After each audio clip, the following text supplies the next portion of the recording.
Welcome back, everyone. Tonight we're diving deep into something that's going to make you question everything you thought you knew about secret societies and the power of dreams.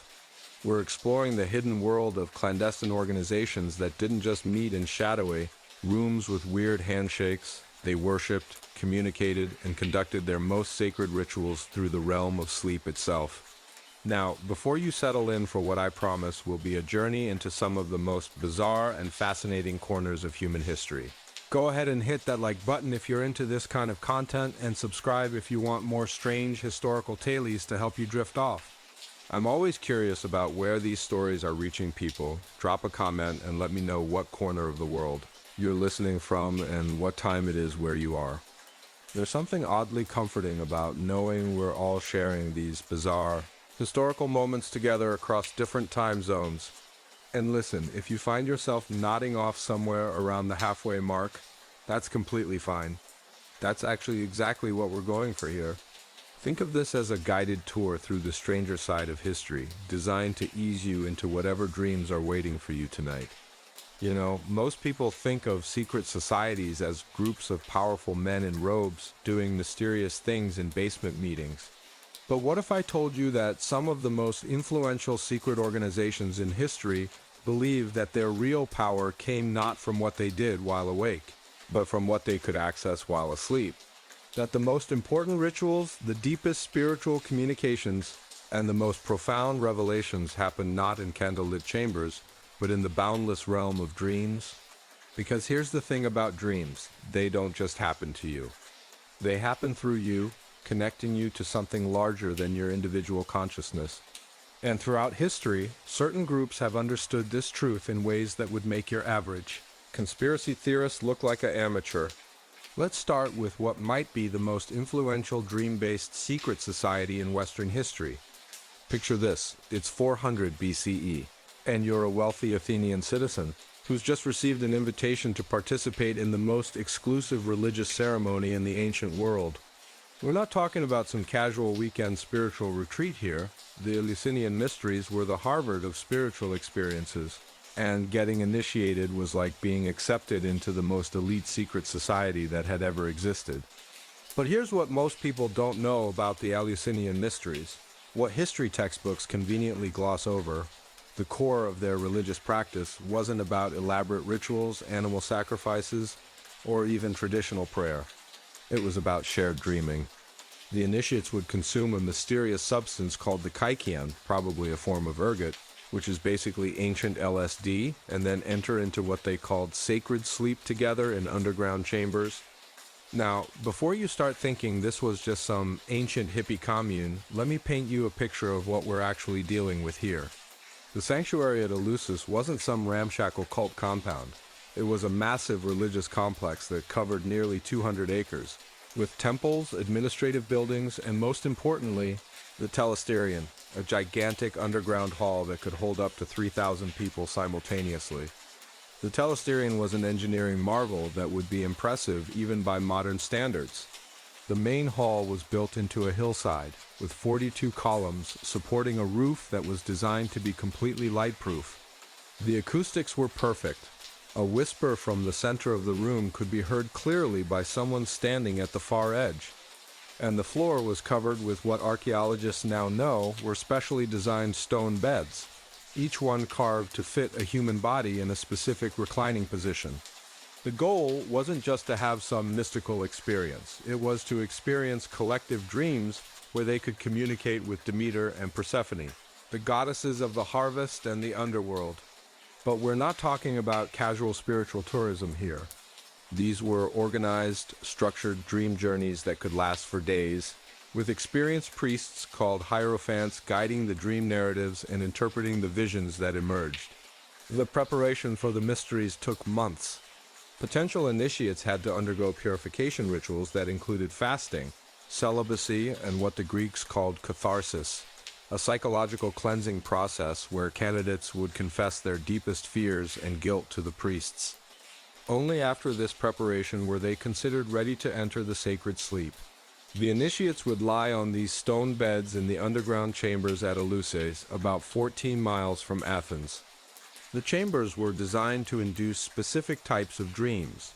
They were constructed with particular acoustics that would enhance the auditory hallucinations from the ergot, oriented to align with celestial events that the priests believed would enhance the dream experience, and filled with specific scents from burning herbs that were thought to facilitate communication with the divine. But here's where it gets really bizarre. The Eleusinian dream rituals weren't just individual experiences. The priests had developed techniques for inducing synchronized group dreams, where multiple initiates would experience the same visions simultaneously. We're talking about technology for shared consciousness that was thousands of years ahead of its time. The Hierophants would begin by administering the kaikion, which was prepared according to secret recipes that were passed down through generations of priests.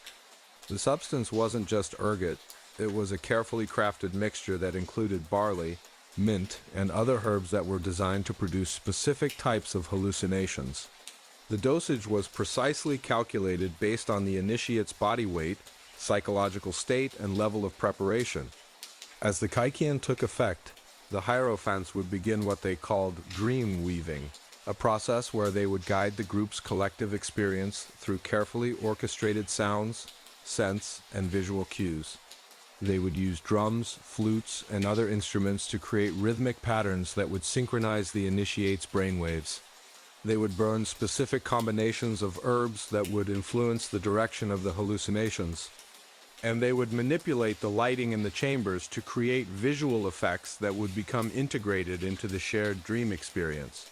The initiates would describe waking up from these experiences with identical memories of journeys through the underworld, identical conversations with the goddesses, identical revelations about the nature of death and rebirth.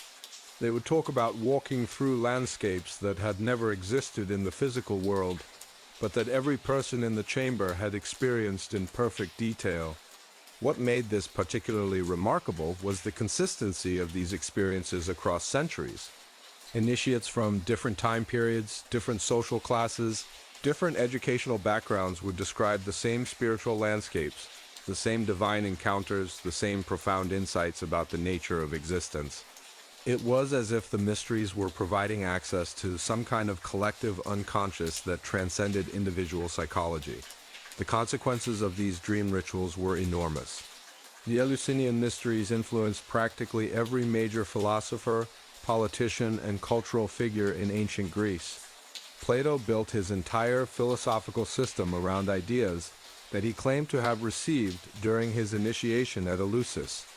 His famous allegory of the cave was allegedly based on visions he experienced during the sacred sleep, where he saw ordinary human consciousness as a kind of spiritual imprisonment that could be transcended through proper mystical training. Cicero, the great Roman orator, wrote that his experience at Eleusis had taught him how to live and how to die with hope. Marcus Aurelius, the philosopher emperor, credited his initiation at Eleusis with giving him the spiritual strength to govern the Roman Empire during some of its most difficult periods. Even Aristotle, who was generally skeptical of mystical experiences, admitted that the mysteries had provided him with insights into the nature of consciousness that he couldn't have obtained through rational inquiry alone. But the influence of the mysteries extended far beyond individual spiritual development.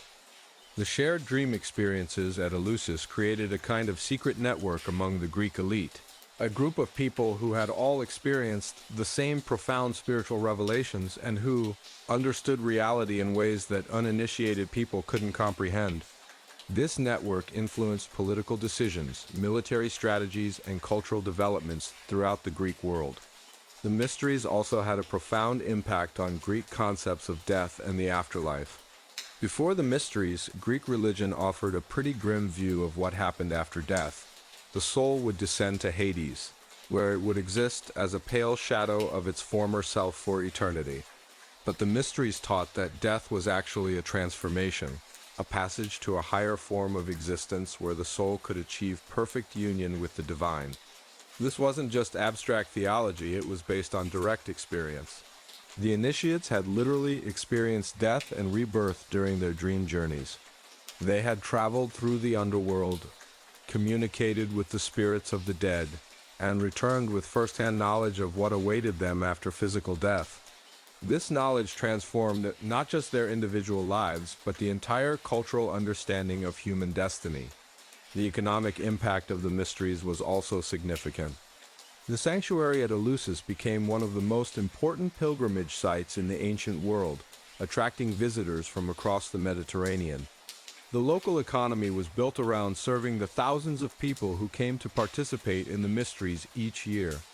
Entire industries developed around providing the special foods, clothing, and ritual objects that were required for the initiation process.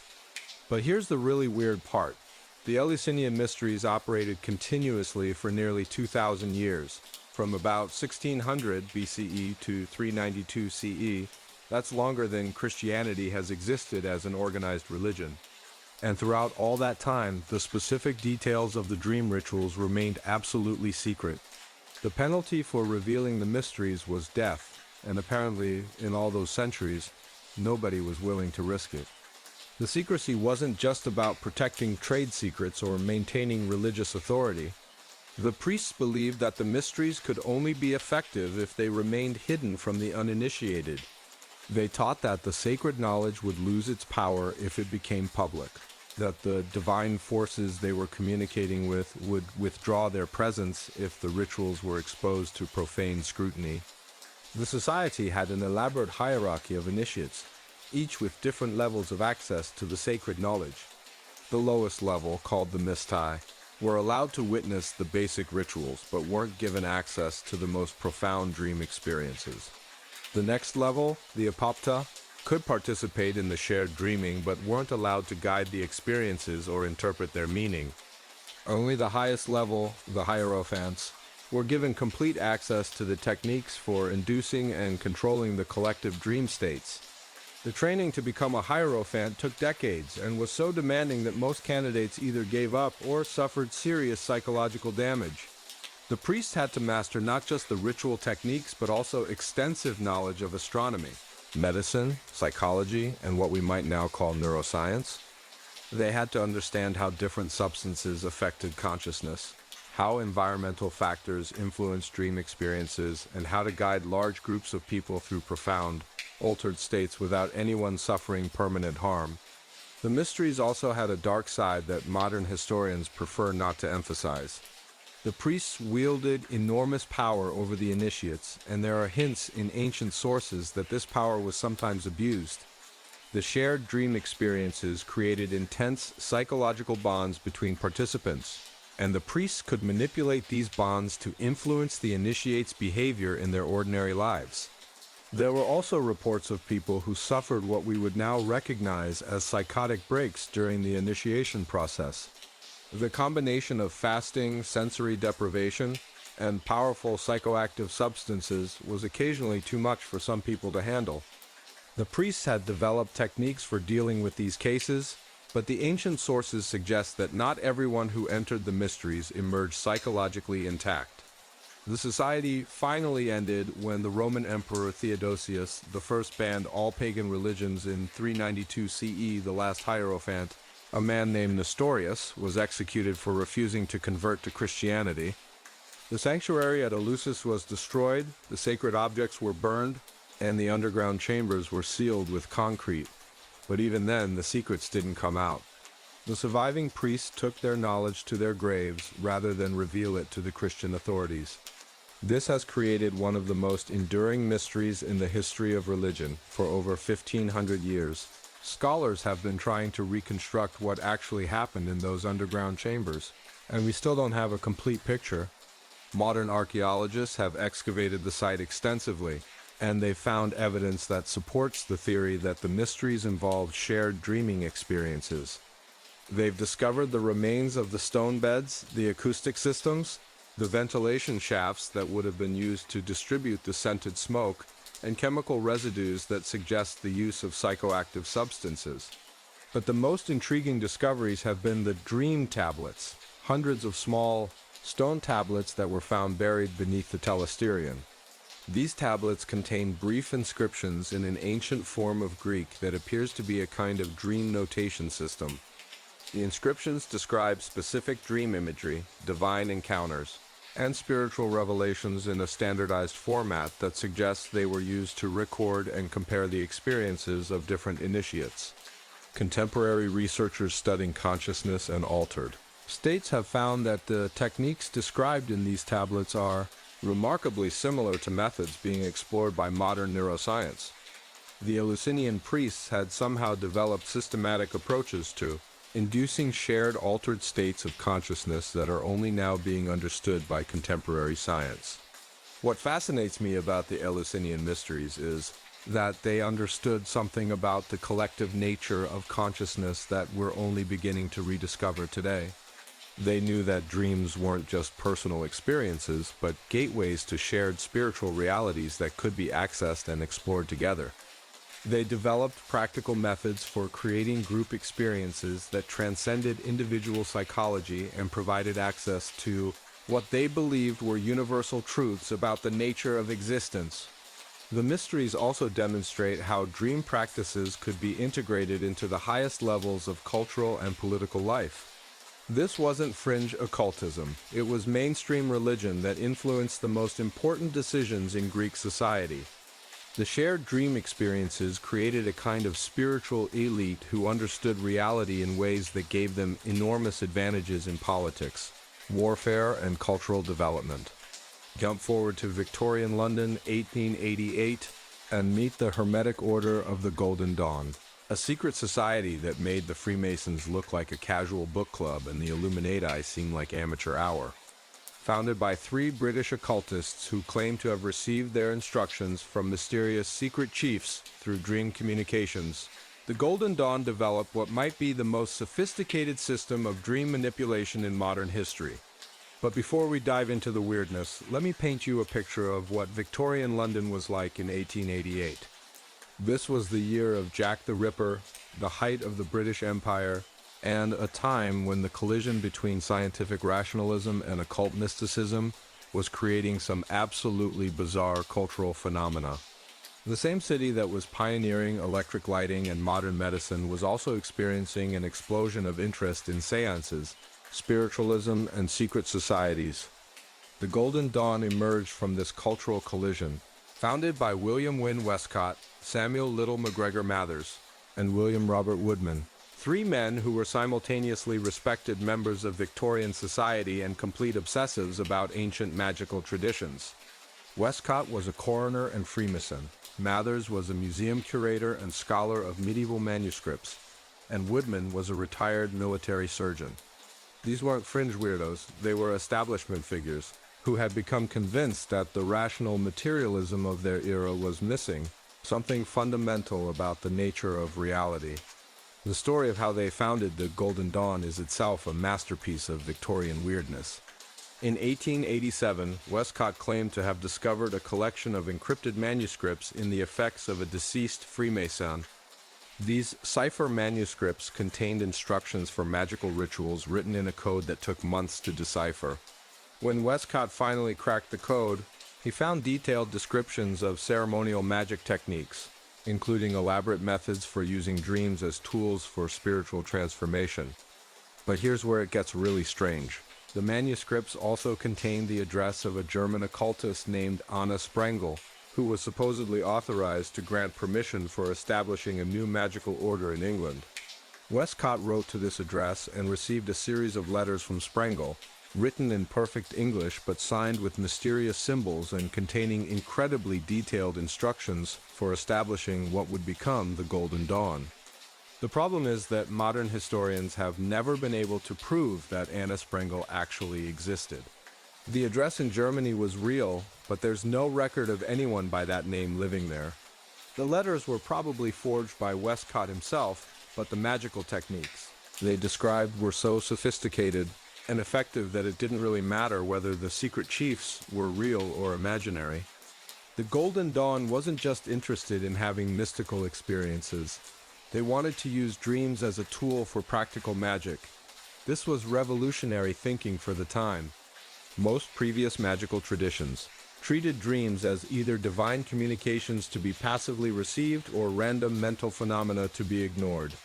The Golden Dawn developed systematic methods for actively controlling and directing dream experiences to achieve specific magical goals.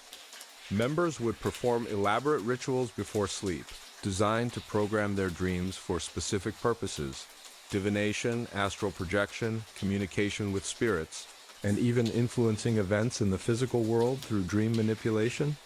These weren't casual meditation techniques, they were complex ceremonial procedures that could take hours to perform and required extensive knowledge of Hebrew, Egyptian mythology, and ceremonial magic theory. The society's most famous member was Aleister Crowley, yes, that Aleister Crowley, but the membership also included Nobel Prize winner William Butler Yeats, actress Florence Farr, horror writer Arthur Mahan, and dozens of other prominent Victorian intellectuals. These weren't fringe occultists meeting in basement apartments. They were respected members of British society who had access to the best libraries, laboratories, and cultural institutions of their time. The Golden Dawn's dream practices were based on what they called Tatwick vision, a technique for inducing lucid dreams that would allow the dreamer to explore different spiritual planes of existence. The system was derived from Hindu and Buddhist meditation practices, but it was adapted for Western practitioners and integrated with elements from Egyptian magic, Hebrew Kabbalah, and medieval European alchemy. The process began with the creation of tatwa cards, small pieces of cardboard, painted with specific geometric symbols in precise colors. Each card represented a different element or spiritual principle and was designed to induce particular types of visions when used as a focus for meditation. The 5 primary symbols were a yellow square for earth, a silver crescent for water, a red triangle for fire, a blue circle for air, and a black or dark purple oval for spirit. Members would begin their dream work by selecting a tatwa card that corresponded to their magical goal. If they wanted to communicate with earth elementals, they would use the yellow square. If they were seeking prophetic visions, they would use the silver crescent. If they wanted to develop their will and personal power, they would focus on the red triangle. The practitioner would then enter a darkened room, light a single candle, and stare at the chosen tatwa card while performing specific breathing exercises and reciting Hebrew invocations. The breathing technique was called fourfold breath, inhaling for 4 counts, holding for 4 counts, exhaling for 4 counts, and holding empty for 4 counts. This pattern would be repeated for 20 to 30 minutes while maintaining focus on the card symbol. As the practitioner continued this process, they would begin to experience what the Golden Dawn called the flashing colors, complementary colors that would appear around the edges of the symbol due to optical fatigue. A yellow square would develop a purple border, a red triangle would be surrounded by green, and so on. These flashing colors were considered a sign that the practitioner's consciousness was beginning to shift into a receptive state for magical vision. The next stage involved what they called assumption of God forms, a technique where the practitioner would visualize themselves taking on the appearance and consciousness of various Egyptian deities. This wasn't just imaginative role-playing, it was a systematic method for altering consciousness by adopting different archetypal perspectives. A practitioner working with the fire element might assume the god form of Ra, the Egyptian sun god, while someone seeking wisdom might take on the form of Thoth, the god of knowledge and writing. Once the practitioner had achieved the proper state of consciousness through breathing, visualization, and god form assumption, they would lie down while still maintaining focus on the tatwa symbol and allow themselves to fall asleep. The goal was to achieve conscious awareness within the dream state, then use that awareness to travel to what they called the astral plane, a spiritual dimension that existed parallel to physical reality. The astral plane, according to Golden Dawn teaching, was organized into different regions that corresponded to various levels of spiritual development and different types of magical work. The lower astral regions were populated by recently deceased humans, nature spirits, and what they called shells, the discarded psychic remains of people who had died without proper spiritual preparation. The higher astral regions were inhabited by more advanced spiritual beings, including the secret chiefs who were supposedly guiding the development of human consciousness. Once there, practitioners could communicate with various entities, gather information about future events, and even influence the thoughts and actions of people in the physical world. But this wasn't just fantasy role-playing. The Golden Dawn had developed specific techniques for testing the reality of astral experiences and distinguishing between genuine spiritual contact and mere psychological projection. The most important of these techniques was called astral assumption, a method for verifying that the practitioner had actually achieved out-of-body consciousness rather than just having vivid dreams. The practitioner would choose a specific physical location that they could visit in normal waking consciousness, then attempt to travel there astrally and observe details that they could later verify in person. Golden Dawn members kept detailed records of their astral travels, and these records show remarkable consistency in their descriptions of the spiritual realms they visited. Different members, working independently and without communication about their experiences, would describe the same landscapes, the same entities, the same spiritual hierarchies they encountered in their dreams. For example, multiple members reported visiting what they called the Temple of the Sunrise, a vast golden structure located in the higher astral regions where they could communicate with advanced spiritual teachers. The descriptions of this temple were so consistent across different practitioners that the Golden Dawn leadership began to treat it as an actual location that could be visited and explored through proper technique. The society developed an entire curriculum for dream work that took years to master and was organized into a complex system of degrees and initiations. Beginning students would start with basic meditation and visualization exercises, then progress to simple Tatwick vision techniques. More advanced practitioners would learn methods for shared dreaming with other members, communication with spiritual guides, and what they called scrying in the spirit vision, using dreams to gather information about people and events in the physical world. The highest level of dream work was called the knowledge and conversation of the Holy Guardian Angel, a technique for establishing permanent communication with what they believed was each person's higher spiritual self. This process could take years to complete and required the practitioner to master not just the technical aspects of dream manipulation, but also extensive knowledge of mythology, symbolism, and magical theory. The Golden Dawn's influence on modern occultism can't be overstated. Their techniques for dream manipulation influenced everything from modern Wiccan practices to contemporary chaos magic. Carl Jung, the famous psychologist, was deeply influenced by Golden Dawn ideas about the relationship between dreams and the unconscious mind. Even modern scientific research into lucid dreaming has found that many of the techniques developed by the Golden Dawn are remarkably effective for inducing conscious awareness during sleep. But the society itself began to fall apart around 1900 due to internal conflicts and power struggles between different factions. The trouble started when Samuel Mathers, who had become the effective leader of the order, claimed to have received new instructions from the secret chiefs that gave him absolute authority over all other members. This didn't sit well with the other leaders, particularly Westcott, who had been gradually marginalized despite being one of the original founders. The conflict escalated when Mathers accused several members of the London Temple of practicing black magic and attempting to usurp his authority. He demanded that they be expelled from the order, but the London members refused to accept his authority. The dispute became so heated that members were literally performing magical battles against each other, using their dream work techniques to attack and defend against psychic assaults.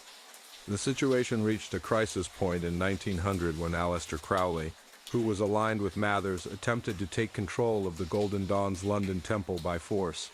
Crowley showed up at the temple wearing Highland dress and claiming to represent Mathers' authority, but he was physically ejected by the other members.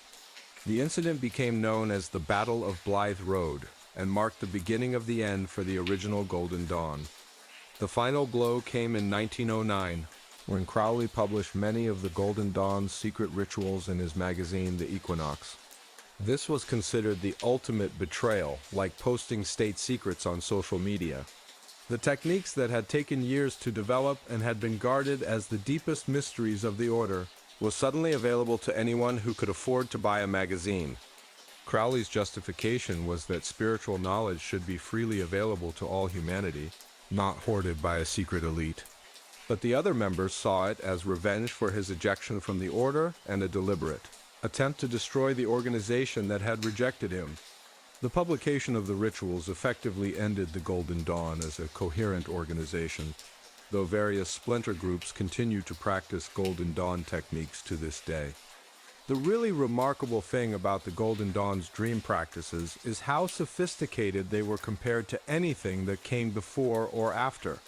They had developed systematic methods for inducing lucid dreams, techniques for shared dreaming with other practitioners, and elaborate systems for interpreting and applying the insights gained through dream work.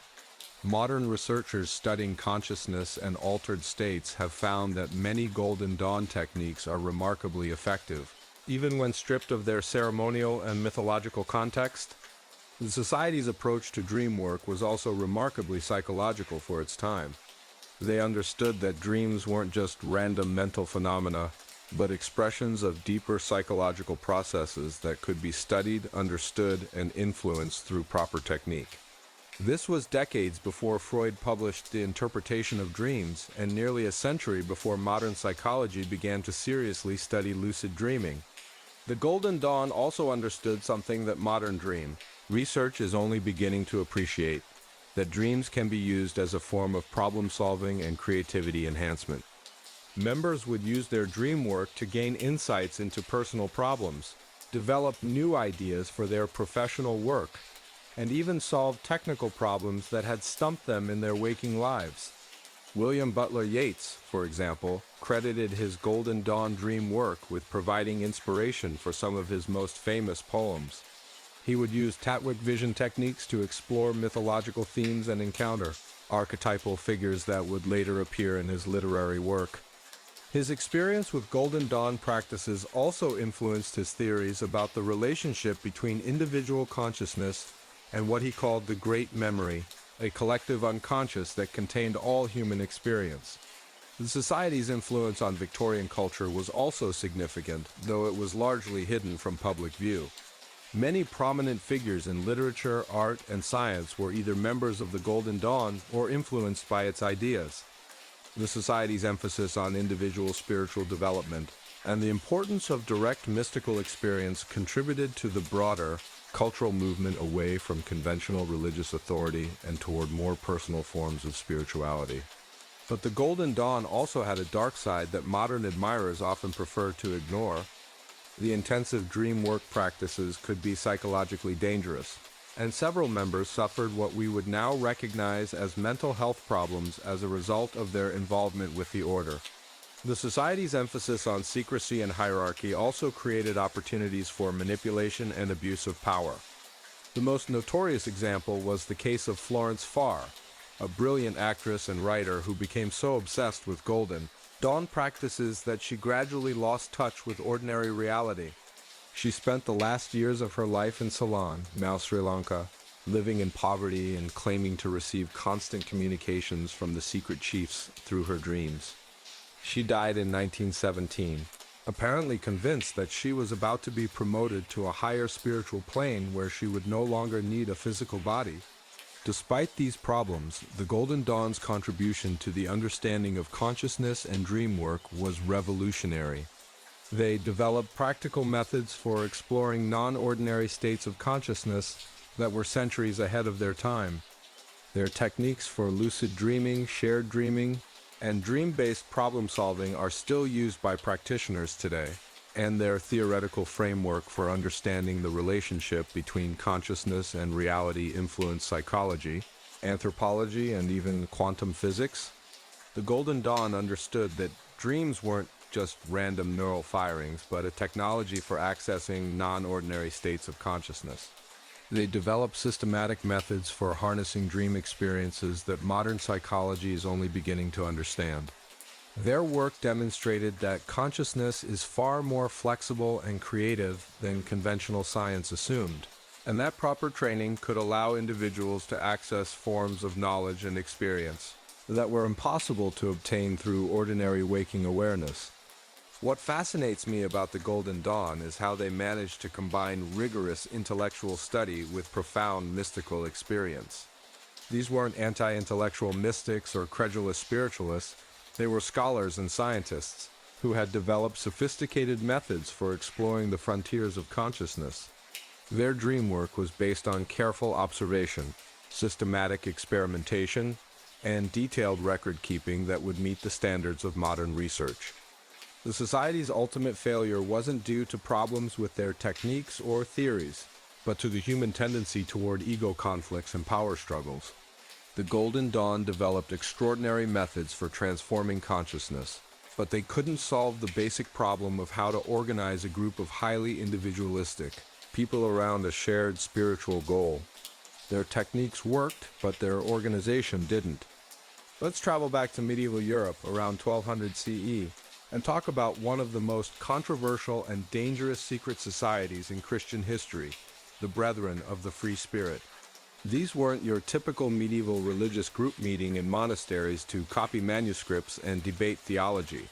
They believed that through proper dream practices, they could achieve a state of spiritual perfection that put them beyond good and evil, beyond the need for conventional morality or religious law. Now, to understand just how radical and terrifying this was to medieval authorities, you need to picture what Europe was like in the 13th century. This was the height of the Catholic Church's power. They controlled not just spiritual life, but politics, economics, education, and pretty much every aspect of human existence. The idea that someone could achieve direct communication with God without going through official church channels was considered not just heretical, but literally diabolic. The Brethren operated as a loose network of communities scattered across Germany, France, and the Low Countries. They met in secret, often in private homes, abandoned buildings, or secluded natural settings, because their beliefs were considered so dangerous that discovery meant certain death. Their core teaching was that through mystical union with God, achieved primarily through dream experiences, a person could become literally divine and therefore incapable of sin. But before we dive into the weirdness of their practices, let me explain the historical context that made the Brethren possible. The 13th century was a time of enormous social upheaval in Europe. The Crusades had opened up new trade routes and exposed Europeans to different religious ideas. The rise of universities was creating a class of educated people who could read and interpret religious texts for themselves. And a series of devastating plagues and famines had made people question whether the official church really had God's favor. Into this environment came a radical interpretation of Christian mysticism that would make modern, New Age practitioners look conservative. The Brethren taught that the ultimate goal of religious life wasn't to follow rules or perform rituals, but to achieve what they called deification, literally becoming one with God through mystical experience. And the primary tool for achieving this deification was systematic dream work. The Brethren's founder was a German mystic named Amalric of Bena, a professor at the University of Paris who had become convinced that conventional Christianity was missing the point entirely. Amalric taught that God didn't exist as a separate being out there, but as the fundamental essence of all reality. Therefore, anyone who achieved true understanding of their divine nature would realize that they were literally identical with God. This wasn't just abstract theology. It had practical implications that would get you burned at the stake. If you were identical with God, then everything you did was by definition good and holy. Traditional concepts of sin, moral law, and religious authority became meaningless. The Brethren taught that once you achieved this divine consciousness through dream work, you could do absolutely anything and it would be spiritually perfect. Amalric died in 1204, but his ideas spread rapidly through underground networks of students, clerics, and intellectuals who were attracted to the radical freedom that his teachings promised. The movement was particularly popular among educated women, who were excluded from official church hierarchy but could achieve spiritual authority through mystical experience. The Brethren's dream practices were designed to induce what they called divine sleep, a state where the dreamer would experience complete union with God and receive direct divine revelations. But these weren't peaceful, meditative experiences like you might find in a Buddhist monastery. The Brethren believed that true spiritual transformation required confronting and integrating the darkest aspects of human nature through dream work. The process began with what they called the Great Preparation, a period of intensive fasting. prayer, and psychological purification that could last for weeks or even months. Candidates would confess their deepest sins and fears to experienced members, undergo various forms of physical and mental discipline, and study the secret teachings that had been passed down through the underground network. The fasting wasn't just about spiritual purification, it was a practical technique for altering consciousness. Members would gradually reduce their food intake until they were consuming only small amounts of bread and water each day. This induced a state of heightened sensitivity and altered brain chemistry that made them more susceptible to visionary experiences. But the really controversial part was what they called the sacred transgression. The Brethren taught that conventional morality was a prison that prevented spiritual development. To achieve true freedom, candidates had to deliberately break the moral and religious rules that society had programmed into them. This included everything from eating meat during Lent to having sex outside of marriage to deliberately violating the Sabbath. The idea was that by systematically breaking these rules while maintaining spiritual focus, the candidate would gradually realize that moral categories were human constructions that had no ultimate reality. Once they understood this at a visceral level, they would be ready for the advanced dream practices that would lead to complete spiritual liberation. Members would fast for days, sometimes weeks, then gather in groups to perform what they called night battles, dream rituals, where they would deliberately invoke and confront demonic entities in their sleep. The idea was that by facing these dark forces in dreams and overcoming them, they could achieve a state of spiritual invincibility that would carry over into their waking lives. The night battles weren't just individual experiences, they were group rituals that could involve dozens of participants. Members would lie in circles on the floor, holding hands while they slept, attempting to enter shared dream states where they could collectively battle spiritual forces. They believed that the dream realm was where the real spiritual war between good and evil was being fought, and that their dream practices were literally saving the world from demonic domination. The Brethren had developed elaborate techniques for inducing these shared dreams. They would use specific combinations of herbs, including cannabis, opium poppy, and various psychoactive mushrooms, to alter their consciousness and make them more receptive to visionary experiences. They would also use rhythmic breathing, repetitive chanting, and various forms of physical stimulation to synchronize their brain states and increase the likelihood of shared dream experiences. The group would begin by entering a state of deep meditation, focusing on specific symbols and concepts that were believed to attract divine attention. They would visualize themselves as warriors of light, armed with spiritual weapons and protected by divine armor. Then they would deliberately invoke what they called the shadow of God, the dark aspects of the divine that conventional religion tried to hide or deny. In these shared dreams, members would encounter various forms of what they interpreted as demonic entities' twisted figures that represented different aspects of human fear, guilt, and limitation. But instead of fleeing from these entities, the Brethren would confront them directly, using techniques they had learned during their training to transform fear into power and limitation into freedom. The most advanced practitioners claimed that they could literally reshape reality through their dream work. They would enter shared dream states and collectively visualize changes in the physical world, healing sick people, influencing weather patterns, even affecting political events. Whether these claims were true or just shared delusions is impossible to determine, but the Brethren were convinced that their dream practices were having real effects on the world around them. But here's where the story gets really controversial. The Brethren taught that once you achieve divine union, through dream work, conventional morality no longer applied to you. Members who had completed the advanced training were encouraged to break social and religious taboos as proof of their spiritual liberation. This included ritualized sexual practices, deliberate violations of Christian holy days and customs, and what they called sacred theft, taking whatever they needed from the surrounding community without regard for property rights. The sexual practices were particularly scandalous. The Brethren taught that sexual energy was a form of divine power that could be harnessed for spiritual purposes. Advanced members would engage in group sexual rituals that were designed to generate intense altered states of consciousness. They believed that by combining sexual ecstasy with mystical awareness, they could achieve forms of spiritual experience that were impossible to reach through conventional religious practice. These weren't just orgies, they were carefully orchestrated rituals with specific goals and procedures. Members would pair off in combinations that were determined by their level of spiritual development and their specific magical objectives. The sexual act itself was considered a form of prayer, a way of literally joining with the divine through physical union with another person who had achieved deification. The brethren also practiced what they called sacred nudity, appearing naked in public, as a demonstration of their freedom from social conditioning.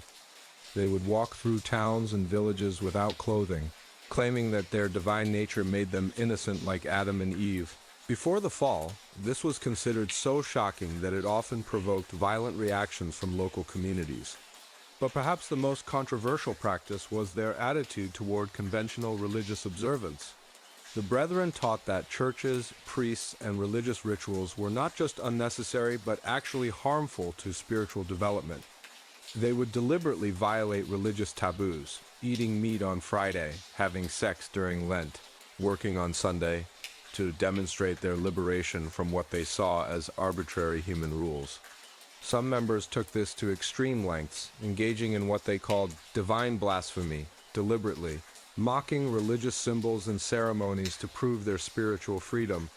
They would desecrate crucifixes, parody the Mass, and even claim to be equal to or superior to Jesus Christ himself. The Catholic Church's response was swift and brutal. Starting around 1300, the Inquisition began systematically hunting down and executing members of the Brethren. But because the society operated as a loose network of independent communities, it was incredibly difficult to eliminate completely. Groups would be destroyed in one region, only to resurface years later in another area. The Inquisition's methods were particularly harsh when dealing with the Brethren because their beliefs were considered so dangerous to social order. Members were tortured to extract confessions and to identify other participants in their network. The inquisitors were particularly interested in documenting the Brethren's dream practices, which they interpreted as evidence of demonic influence. The most famous case was the trial of Marguerite Porete, a French member of the Brethren who wrote The Mirror of Simple Souls, a detailed description of the Society's dream practices disguised as a work of mystical theology. The book was written in the form of a dialogue between the soul and various allegorical figures, but it contained precise instructions for achieving the kind of divine union that the Brethren sought through their dream work. Porete's trial in Paris in 1310 was one of the most significant heresy cases of the medieval period. She refused to renounce her beliefs or acknowledge the authority of the Church to judge her spiritual experiences. When asked to swear an oath to tell the truth, she responded that someone who had achieved union with God could not lie because God was truth itself. The inquisitors were particularly disturbed by Porete's claims about the relationship between dream experience and moral law. She testified that her dream practices had shown her that conventional concepts of good and evil were illusions created by human ignorance. She claimed that someone who had achieved true spiritual understanding would realize that everything was divine and therefore perfect exactly as it was. Porete was burned at the stake in the Place de Grève in Paris on June 1, 1310, but her book continued to circulate secretly for centuries. Copies were translated into various languages and spread throughout Europe, carrying the Brethren's dream techniques to new generations of spiritual seekers. The book was so influential that it was still being copied and studied in underground religious communities as late as the 17th century. The Brethren's influence on later esoteric movements was enormous, though it was often hidden or disguised to avoid persecution. Their techniques for inducing altered states of consciousness through dream work influenced everything from Renaissance alchemy to modern chaos magic. Their emphasis on personal spiritual experience over religious authority contributed to the development of Protestant mysticism and eventually to the emergence of modern spirituality. But their antinomian philosophy, the idea that spiritual advancement could put Someone beyond conventional morality made them extremely dangerous in the eyes of religious and civil authorities. The Brethrens claimed that enlightened individuals could do anything they wanted because they were divine, was seen as a direct threat to social order and religious authority. The Society's approach to dreams was also revolutionary for its time. They understood that dreams weren't just random mental phenomena or divine communications to be passively received, but active spiritual experiences that could be controlled and directed for specific purposes. They developed systematic techniques for inducing shared dreams, confronting psychological challenges through dream work, and using dream experiences to transform their understanding of reality. The Brethren's emphasis on confronting the shadow aspects of human nature through dream work was particularly advanced. They understood that spiritual development required integrating the dark aspects of the psyche rather than simply suppressing them. This insight wouldn't be rediscovered by Western psychology until the work of Carl Jung in the 20th century. Their techniques for group dreaming were also sophisticated. They had developed methods for synchronizing the consciousness of multiple participants and creating shared visionary experiences that transcended individual psychology. These techniques influenced later developments in group therapy, consciousness research, and what we now call collective intelligence. The Brethren also understood something about the relationship between physical and spiritual practices that was ahead of its time. They recognized that techniques like fasting, breathing exercises, and the use of psychoactive substances could be systematically employed to alter consciousness and enhance spiritual experience. This holistic approach to consciousness transformation wouldn't be widely accepted in Western culture for another 700 years. But the Society's radical conclusions about the implications of mystical experience made them too dangerous to tolerate in medieval society. Their claim that spiritual enlightenment could put someone beyond good and evil was seen as a direct threat to the social order that was based on clear moral distinctions and religious authority. The Brethren's fate was ultimately sealed by their own success. As their ideas spread and more people began to practice their dream techniques, the social disruption became too obvious to ignore. Communities where the Brethren had established a presence would experience increased crime, sexual promiscuity, and open defiance of religious authority. Local authorities would complain to the church, which would send in the Inquisition to restore order. The last major community of the Brethren was destroyed in Germany in 1367, when a group of about 200 members was discovered living in a commune near Cologne. They had been practicing their dream rituals openly, believing that their spiritual advancement made them immune to persecution. The entire community was arrested, tortured, and executed over a period of several months. But the Brethren's ideas didn't die with their physical communities. Their techniques for dream work and consciousness transformation continued to influence underground spiritual movements throughout Europe. Elements of their practices can be found in later developments like the Rosicrucians, the Illuminati, and various forms of modern occultism. The Brethren's most lasting contribution was their understanding that dreams could be used not just for spiritual insight, but for fundamental transformation of consciousness. They developed practices that challenged the basic assumptions of their culture about the nature of reality, morality, and human potential. Their work demonstrated that consciousness was far more flexible and creative than conventional religion assumed, and that systematic dream work could produce profound changes in how people understood themselves and their relationship to the world.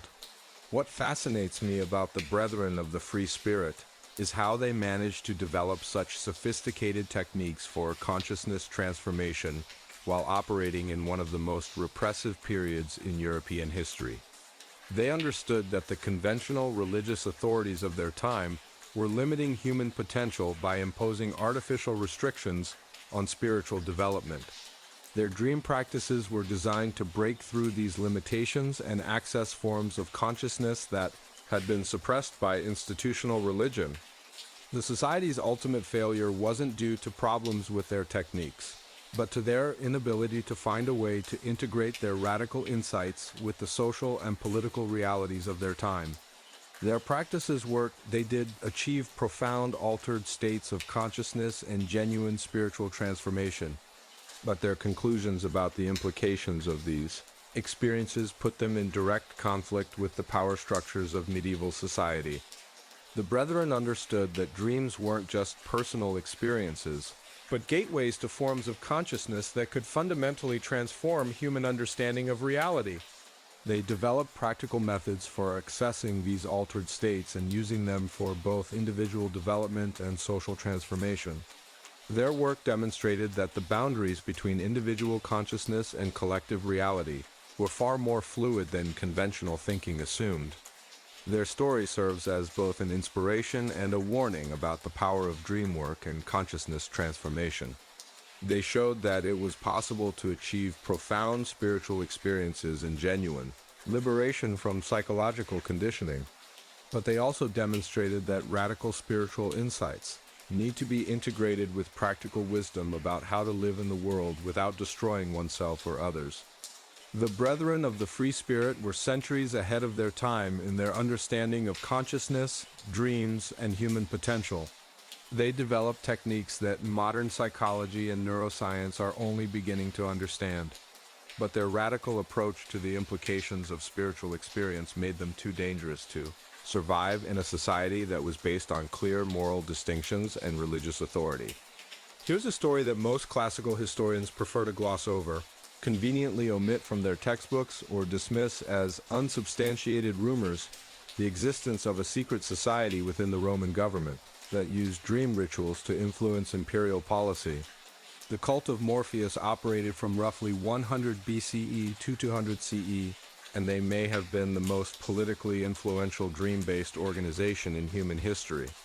But before we dive into this particular rabbit hole of Roman weirdness, let me paint you a picture of what the Roman Republic and early empire were actually like. This wasn't the marble statue civilization that Hollywood shows us. It was a brutal, paranoid, constantly expanding military machine that was held together by a combination of political genius, religious manipulation, and sheer terror. The Romans were obsessed with omens, prophecies, and divine signs. Every major political decision required consultation with the augurs, priests who interpreted the flight patterns of birds. The haruspices, priests who examined animal entrails for divine messages, and the Sibylline books, a collection of prophetic texts that were consulted during times of crisis. The Roman state was essentially a theocracy disguised as a republic, where religious authority and political power were completely intertwined. Into this environment came Marcus Tullius Cicero, the famous orator and politician, who would found what became known as the cult of Morpheus after experiencing a series of prophetic dreams that accurately predicted Julius Caesar's assassination. But to understand how radical this was, you need to know that Cicero was the ultimate Roman rationalist, a man who had built his career on logic, rhetoric, and legal reasoning rather than mystical experiences. Cicero's transformation from skeptical politician to mystical dream interpreter began in 45 BCE, during one of the most turbulent periods in Roman history.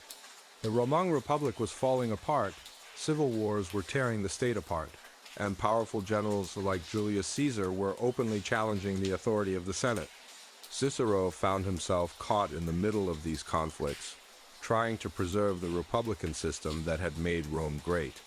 But in the winter of 45 BCE, Cicero began having dreams that were unlike anything he had experienced in his 60-year life. In these dreams, he saw specific scenes from Rome's future, battles, assassinations, political upheavals, and the rise and fall of emperors. What made these dreams particularly disturbing was their cinematic clarity and their focus on events that seemed to have nothing to do with his personal life or immediate political concerns. The most famous of these dreams occurred on the Ides of March 44 BCE, the same day that Julius Caesar was assassinated. Cicero dreamed about Caesar's death in extraordinary detail, including the specific location, the theater of Pompey, the number of attackers, 23 senators, and even the particular wounds that would kill him. But what made the dream truly prophetic was that Cicero had it 3 days before the assassination actually occurred. Cicero wrote about this dream in a letter to his friend Atticus, describing it as the most vivid and disturbing vision of my life. He noted that the dream had felt completely different from his normal sleep experiences, more like a memory than a fantasy, as if he was remembering something that had already happened rather than imagining something that might happen. When Caesar was actually assassinated exactly as Cicero had dreamed, Cicero became convinced that dreams were a form of divine communication that could be used to guide Rome's destiny. He began seeking out other senators and high-ranking officials who had similar experiences, gradually building a network of what he called dream interpreters within the Roman government. The cult's early membership included some of the most influential figures in Roman politics. Gaius Asinius Pollio, the historian and patron of literature, joined after having prophetic dreams about the outcome of the Battle of Actium. Marcus Vipsanius Agrippa, Augustus's closest advisor, became a member after experiencing dreams that accurately predicted the location of fresh water sources during military campaigns in Germany. Even more remarkably, the cult's membership eventually included several Roman emperors. Augustus himself was reportedly a member, though he was careful to keep his involvement secret to avoid appearing superstitious to the Roman people. Tiberius, Caligula, and Claudius were all alleged to have participated in the cult's dream rituals, though the evidence for their involvement is more circumstantial. The cult of Morpheus wasn't just about having mystical experiences. They were using dreams as a form of political intelligence gathering. Members would perform elaborate rituals before sleep, designed to induce dreams that would reveal information about military threats, political conspiracies, and economic opportunities. They developed techniques for what they called imperial dreaming, using dream experiences to make decisions about governance and policy. The cult's ritual practices were based on a combination of Greek mystery religion, Egyptian dream incubation techniques, and Roman religious traditions.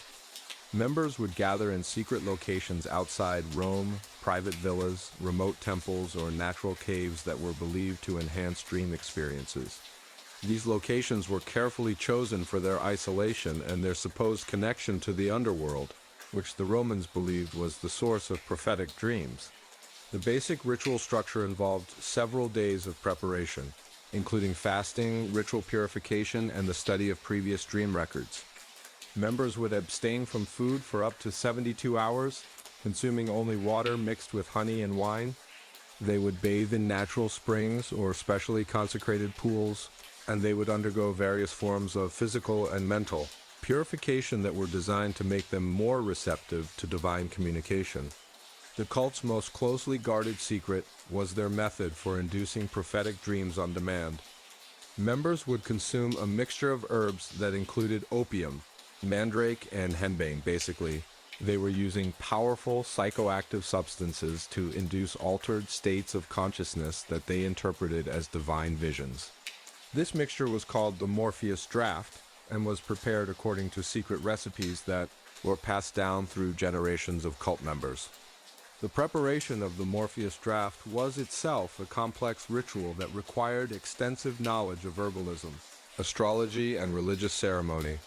The herbs had to be harvested at specific times of the lunar cycle, prepared using consecrated tools, and blessed by priests who had undergone years of training in the cult's secret traditions.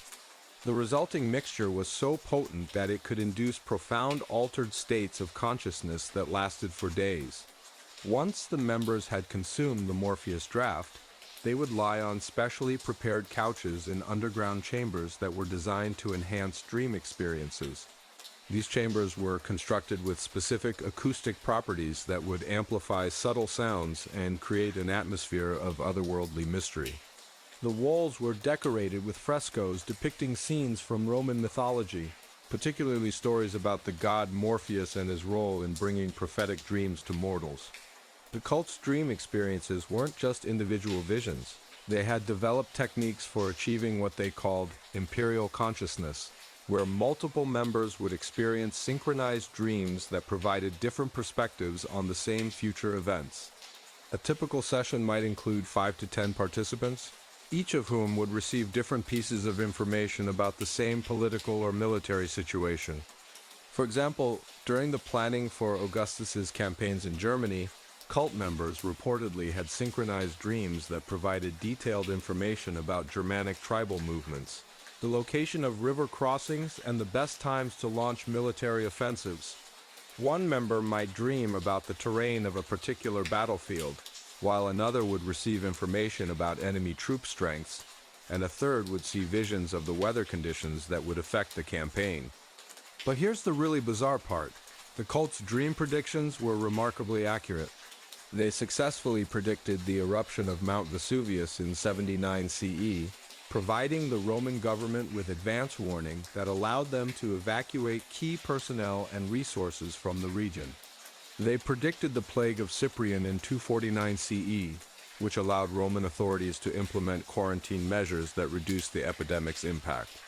They also provided accurate intelligence about numerous military victories and defeats, economic fluctuations, and political upheavals. Roman historians like Suetonius and Tacitus make cryptic references to dream advisors who influenced imperial decisions, though they never explicitly mention the cult by name. This was probably due to the controversial nature of the cult's practices, which could easily be interpreted as black magic or treason if they were publicly revealed. The cult's influence on Roman policy was most evident during times of crisis, when normal intelligence gathering methods were inadequate. During the year of the Four Emperors, 69 CE, when the Roman Empire was torn apart by civil war, the cult provided crucial information about the loyalty of various military units, the availability of resources in different provinces, and the political maneuvering of rival claimants to the throne. The cult's influence reached its peak during the reign of Emperor Trajan, 98 to 117 CE, who was allegedly a member himself.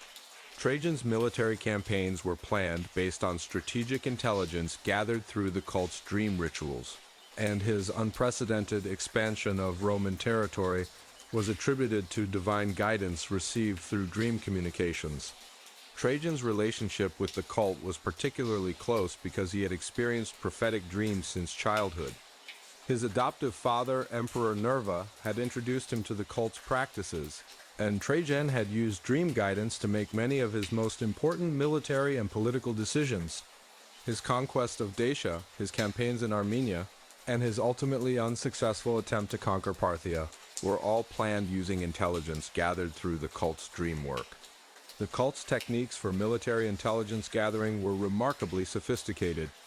Members would use dream experiences to scout enemy territories, identify potential allies and traitors, and predict the outcomes of specific battles. They would also use dreams to communicate with Roman agents in distant provinces, a practice that sounds like science fiction but was taken very seriously by the Roman military command. The society operated through a network of dream temples, private villas and religious complexes outside Rome where members would gather for their ritual practices. These temples were designed with specific architectural features that were believed to enhance dream experiences, underground chambers with perfect acoustics, pools of water that reflected starlight, and gardens planted with psychoactive herbs that would influence the dreams of anyone who slept nearby. The most important of these temples was located in the Alban Hills, about 20 miles southeast of Rome. This complex included a main temple dedicated to Morpheus, residential quarters for cult members, and extensive underground chambers where the most important dream rituals were performed. The temple was staffed by a permanent community of priests, scribes, and servants who maintained the complex and assisted with the cult's activities. The cult's membership was organized into a strict hierarchy that reflected Roman social and political structures. At the bottom were the novices, new members who were learning the basic techniques for dream work, but weren't yet allowed to participate in the most important rituals. Above them were the interpreters, experienced members who could analyze and explain the meaning of dream experiences. At the top were the masters, senior members, who could guide group dream sessions and teach the cult's most advanced techniques. The cult's initiation process was demanding and potentially dangerous. Candidates had to undergo months of preparation, including intensive study of Roman history, mythology, and religious practices. They had to demonstrate their loyalty to the Roman state and their ability to maintain absolute secrecy about the cult's activities. Most importantly, they had to survive the trial of Morpheus, a ritual that involved consuming a near-lethal dose of the Morpheus. draft while alone in an underground chamber. The trial of Morpheus was designed to test the candidates' psychological stability and their ability to interpret prophetic dreams under extreme conditions. Many candidates didn't survive the trial, either dying from the effects of the psychoactive substances or suffering permanent psychological damage. Those who survived were considered to have been personally chosen by Morpheus to serve as his representatives in the waking world. The cult's record-keeping was extensive and systematic. They maintained detailed archives of all dream experiences, including the specific conditions under which each dream occurred, the substances used to induce the experience, and the accuracy of any predictions that resulted. These archives were kept in a secret library beneath the main temple, and they were considered so sensitive that access was restricted to the highest-ranking cult members. The cult's influence on Roman culture extended far beyond politics and military affairs. Their techniques for dream interpretation influenced Roman literature, art, and philosophy. The poet Ovid's Metamorphoses contains numerous references to dream symbolism that appear to be derived from cult teachings. The historian Livy's accounts of Roman history include several instances of prophetic dreams that may have been based on cult records. The cult's practices also influenced the development of Roman mystery religions, particularly the cults of Mithras and Isis. These religions incorporated elements of dream work and altered states of consciousness that were clearly derived from the cult of Morpheus. The cult's emphasis on personal revelation and direct communication with divine forces contributed to the broader Roman trend toward more individualized forms of religious experience. But the cult also had a dark side that modern historians prefer not to emphasize. The powerful psychoactive substances used in their rituals were addictive and potentially lethal. Several prominent cult members died from overdoses or suffered permanent psychological damage from their intensive dream work. The cult's secrecy and exclusivity also created opportunities for political manipulation and abuse of power. The most notorious example was the case of Emperor Caligula, who may have been driven to madness by his involvement with the cult's most extreme practices. Caligula's increasingly erratic behavior and his claims to divine status were possibly the result of chronic exposure to the cult's psychoactive substances and his misinterpretation of drug-induced visions as genuine divine communications. The cult's downfall came during the reign of Emperor Marcus Aurelius, 161 to 180 CE, who was suspicious of any organization that claimed to have access to divine knowledge. Marcus Aurelius was himself a Stoic philosopher who believed that reason, not mystical experience, should guide human behavior. He was particularly concerned about the cult's influence on military and political decisions, which he saw as a threat to rational governance. Marcus Aurelius ordered a secret investigation of the cult, which was conducted by the Praetorian Guard and a team of trusted advisors. The investigation revealed the extent of the cult's influence on Roman government and the potentially dangerous nature of their practices.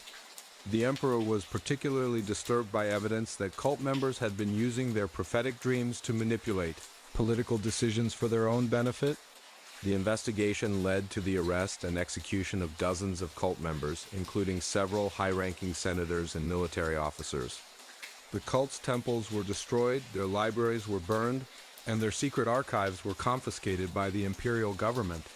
The surviving members were scattered throughout the empire, and most of them abandoned their dream practices rather than risk further persecution.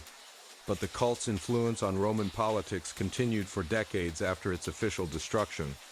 Some historians believe that the cult's techniques for dream-based divination influenced the development of early Christian mysticism, particularly the emphasis on visions and divine revelations that characterized the early church. The cult's methods for achieving altered states of consciousness may have contributed to some of the mystical experiences reported by early Christian saints and martyrs. The cult's legacy also influenced the Emperor Constantine's famous dream before the Battle of Milvian Bridge in 312 CE, when he reportedly saw a vision of the Chi-Rho symbol and heard the words, "In this sign, conquer." This vision, which led to Constantine's conversion to Christianity and the eventual Christianization of the Roman Empire, There's striking similarities to the kind of prophetic dreams that the cult of Morpheus had been cultivating for centuries. The cult's sophisticated techniques for group dreaming and consciousness manipulation also influenced later developments in Western esotericism. Elements of their practices can be found in medieval alchemy, Renaissance magic, and modern occultism. The cult's understanding of the relationship between consciousness, dreams, and reality was centuries ahead of its time and influenced Western thinking about the nature of mind and spiritual experience. What makes the cult of Morpheus particularly fascinating is how they managed to integrate dream practices into the highest levels of political power while maintaining their secrecy for over 2 centuries. They understood that dreams weren't just personal experiences, but sources of actionable intelligence that could shape the course of history. Their techniques for inducing prophetic dreams and interpreting their meaning were remarkably sophisticated and effective. The cult also demonstrates the Roman genius for adapting and improving upon the religious and mystical practices of other cultures. They took Greek mystery religion, Egyptian dream incubation, and various barbarian shamanic techniques and combined them into a systematic approach to consciousness manipulation that was uniquely Roman in its emphasis on practical results and political applications. But perhaps most importantly, the cult of Morpheus shows us how dream experiences can be used not just for personal spiritual development, but for gathering intelligence and making decisions that affect entire civilizations. They understood that the dream state could provide access to information that was impossible to obtain through normal waking consciousness, and they developed practical methods for accessing and applying this information. The cult's ultimate failure wasn't due to problems with their techniques or their understanding of dream phenomena. Their methods worked.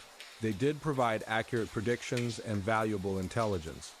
But their secrecy and their potential for political manipulation made them too dangerous to tolerate in a system that was moving toward more centralized and rational forms of governance. The cult of Morpheus represents one of the most sophisticated attempts in human history to use dream experiences for practical purposes.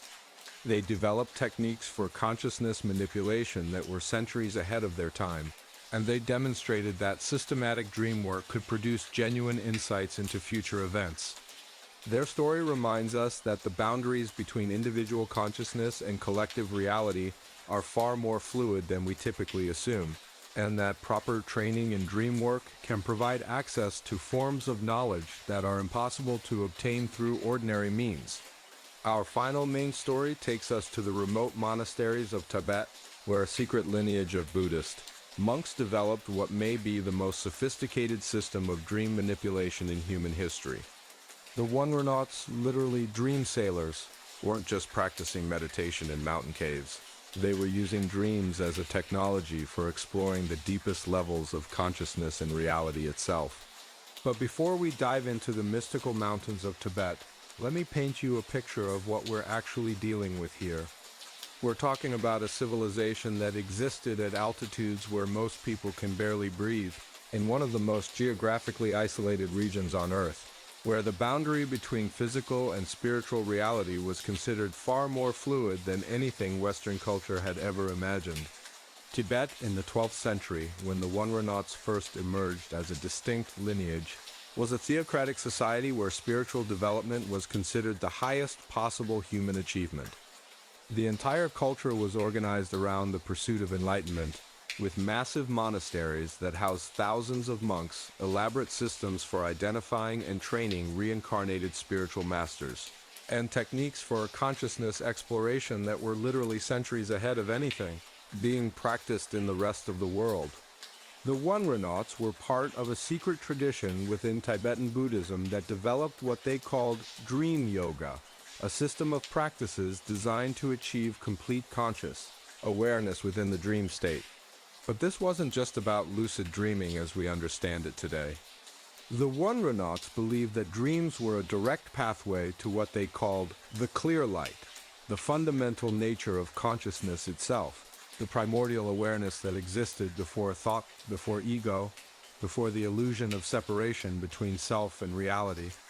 The lineage was founded by a legendary figure known only as Milarepa's Dream, a monk who claimed to have achieved permanent consciousness. awareness during sleep and whose teachings about dream practice were so advanced that they were considered too dangerous for ordinary practitioners. According to the secret texts that have survived, Milarepa's dream could remain fully conscious for weeks at a time while his body appeared to be sleeping, exploring spiritual dimensions that had no correspondence to ordinary waking reality. The training to become an one or not was so demanding that it makes Navy SEAL training look like a casual fitness program. Students would begin with years of preliminary practices, designed to develop the mental stability and ethical foundation necessary for advanced dream work. They would spend months in solitary retreat, practicing basic meditation techniques until they could maintain unbroken concentration for hours at a time. But the preliminary training was just the beginning. Once students had demonstrated basic mental stability, they would be introduced to the 6 yogas of Naropa, an advanced system of practices that included Timo, inner heat generation, illusory body practice, intermediate state yoga, consciousness transference, and most importantly for our purposes, dream yoga. The dream yoga training began with what the Wonronauts called recognition practice, learning to identify the dream state while it was occurring. Students would spend months practicing reality checks throughout their waking hours, constantly questioning whether they were dreaming or awake. They would examine their hands, look at written text, check the position of the sun, and perform other tests that would reveal inconsistencies if they were in a dream state. But the Wonronauts had developed techniques for dream recognition that went far beyond these basic methods. They understood that the key to lucid dreaming wasn't just intellectual recognition, but the development of what they called dream consciousness, a particular quality of awareness. That was naturally present during sleep, but that most people never learned to access. The students would practice dream entry meditation, techniques for maintaining awareness during the transition from waking to sleeping. They would lie in specific positions, regulate their breathing in particular ways, and focus their attention on specific energy centers in the body while gradually allowing their physical senses to shut down. The goal was to maintain a thin thread of conscious awareness that would carry over into the dream state. The most advanced practitioners were said to be able to dream while awake, maintaining the fluid, creative consciousness of the dream state while fully conscious in physical reality. These masters were believed to possess supernatural abilities. They could heal diseases through dream visualization, predict future events through dream divination, and even manifest physical objects through dream projection. The Wonronauts developed elaborate maps of what they called dream territories, specific landscapes and dimensions that could be accessed through proper dream techniques. These weren't just imaginary realms, but what they believed were actual spiritual dimensions that existed independently of individual consciousness. Advanced practitioners could navigate these territories systematically, meeting with spiritual teachers, gathering information about the nature of reality, and even communicating with other dream yogis who were exploring the same realms. The most important of these territories was called the Bardo of Dreams, an intermediate state between waking and sleeping, where consciousness could exist in its pure form, free from the limitations of physical embodiment. The Wonronauts believed that mastering this state was essential preparation for navigating the Bardo states that would be encountered after death. The training included practices that would be considered extreme even by Tibetan standards. Students would sleep in caves at altitudes of over 15,000 feet, deliberately inducing oxygen deprivation to enhance dream experiences. The reduced oxygen levels would create natural altered states of consciousness that made it easier to maintain awareness during sleep and to access the deeper levels of dream experience. They would practice dream fasting, going without food for weeks while maintaining intensive dream practice. The fasting would alter their brain chemistry in ways that enhanced their ability to achieve lucid dreams and to maintain conscious awareness for extended periods. Some practitioners would fast for so long that their bodies would enter ketosis, producing natural psychoactive compounds that would facilitate mystical experiences. The Wonronauts also engaged in what they called death rehearsal, using dream techniques to simulate the experience of dying and being reborn. They believed that the experience of death was essentially a dream state, and that proper preparation through dream yoga would allow them to maintain conscious awareness during the death process and to navigate the after-death states with skill and clarity. The death rehearsal practices were remarkably sophisticated. Students would learn to recognize the specific signs and stages of the dying process, both physical and psychological. They would practice techniques for maintaining awareness as their body systems shut down, for navigating the visions and experiences that would occur during the intermediate state, and for choosing their next incarnation consciously rather than being driven by unconscious karmic forces. The most advanced practitioners claimed that they could actually experience death and rebirth repeatedly during their dream practice, dying and being reborn multiple times in a single night. This wasn't just symbolic or metaphorical. They believed they were literally experiencing the dissolution and reconstitution of consciousness that occurred during the death process. The One Renault's most closely guarded secret was their method for achieving rainbow body, a state where the practitioner's physical form would allegedly dissolve into light at the moment of death, leaving behind only hair and fingernails. This transformation was said to occur through a lifetime of dream practice that gradually merged the practitioner's consciousness with the fundamental nature of reality itself. The rainbow body practice was based on the understanding that physical matter was ultimately a manifestation of consciousness rather than something separate from it. Through advanced dream yoga, practitioners could learn to experience their bodies as projections of awareness rather than solid material objects. Eventually, they could gain such mastery over the relationship between consciousness and physical manifestation that they could consciously dissolve their bodies at the moment of death. There are documented cases of rainbow body achievement throughout Tibetan history, with witnesses reporting that advanced practitioners would shrink to a few inches in height over the course of several days, their bodies becoming increasingly translucent until they finally disappeared entirely. The phenomenon was so well documented that the Tibetan government kept official records of rainbow body achievements, considering them evidence of the highest level of spiritual attainment. The One Renaults operated as a completely secret lineage within Tibetan Buddhism. Even other monks in the same monasteries were often unaware of their existence. The teachings were passed down through direct transmission from master to student with no written records and strict vows of secrecy. The lineage's existence was only confirmed in the 20th century, when a few Western scholars gained access to previously secret texts and found references to the dream yoga masters.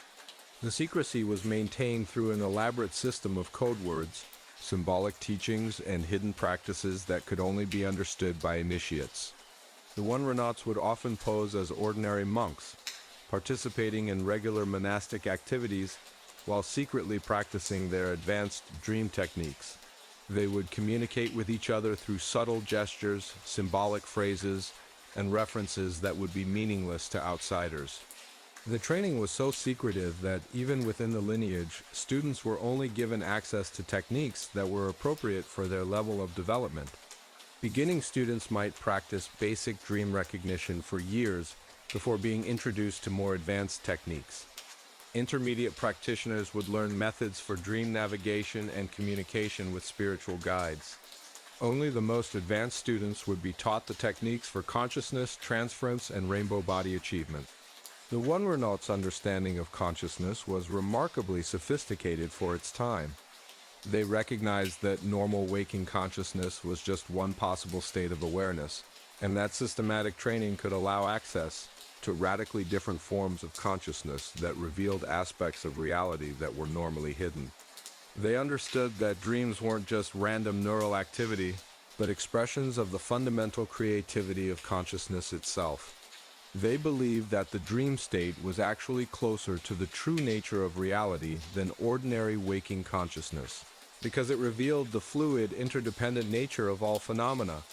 The One Renaults developed detailed theories about the relationship between individual consciousness and what they called the Dharmakaya, the fundamental nature of reality that existed beyond all conceptual elaboration.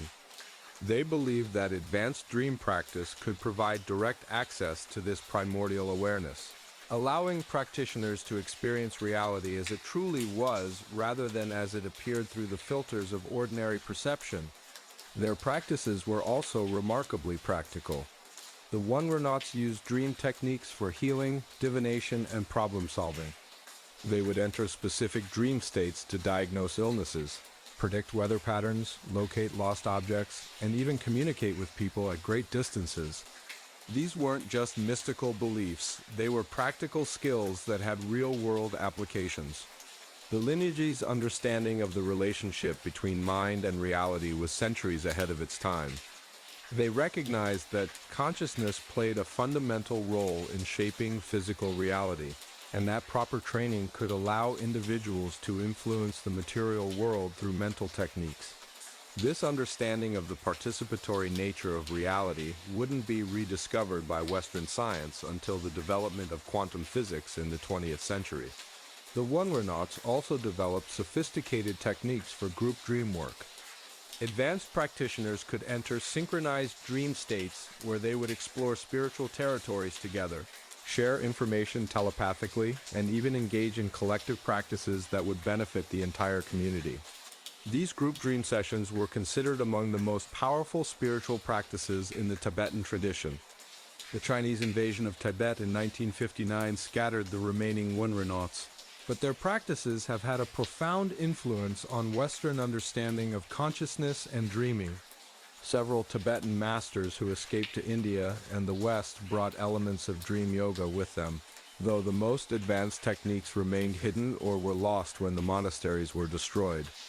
Contemporary researchers studying lucid dreaming and consciousness have found that many of the techniques developed by the Wonronauts are remarkably similar to methods being explored by modern neuroscience. The Wonronauts' understanding of the relationship between breathing, body posture, and dream consciousness has been validated by sleep research. Their techniques for maintaining awareness during sleep transitions have been adopted by Western lucid dreaming practitioners. The lineage's influence on Western culture has been largely hidden, but it can be traced through various channels.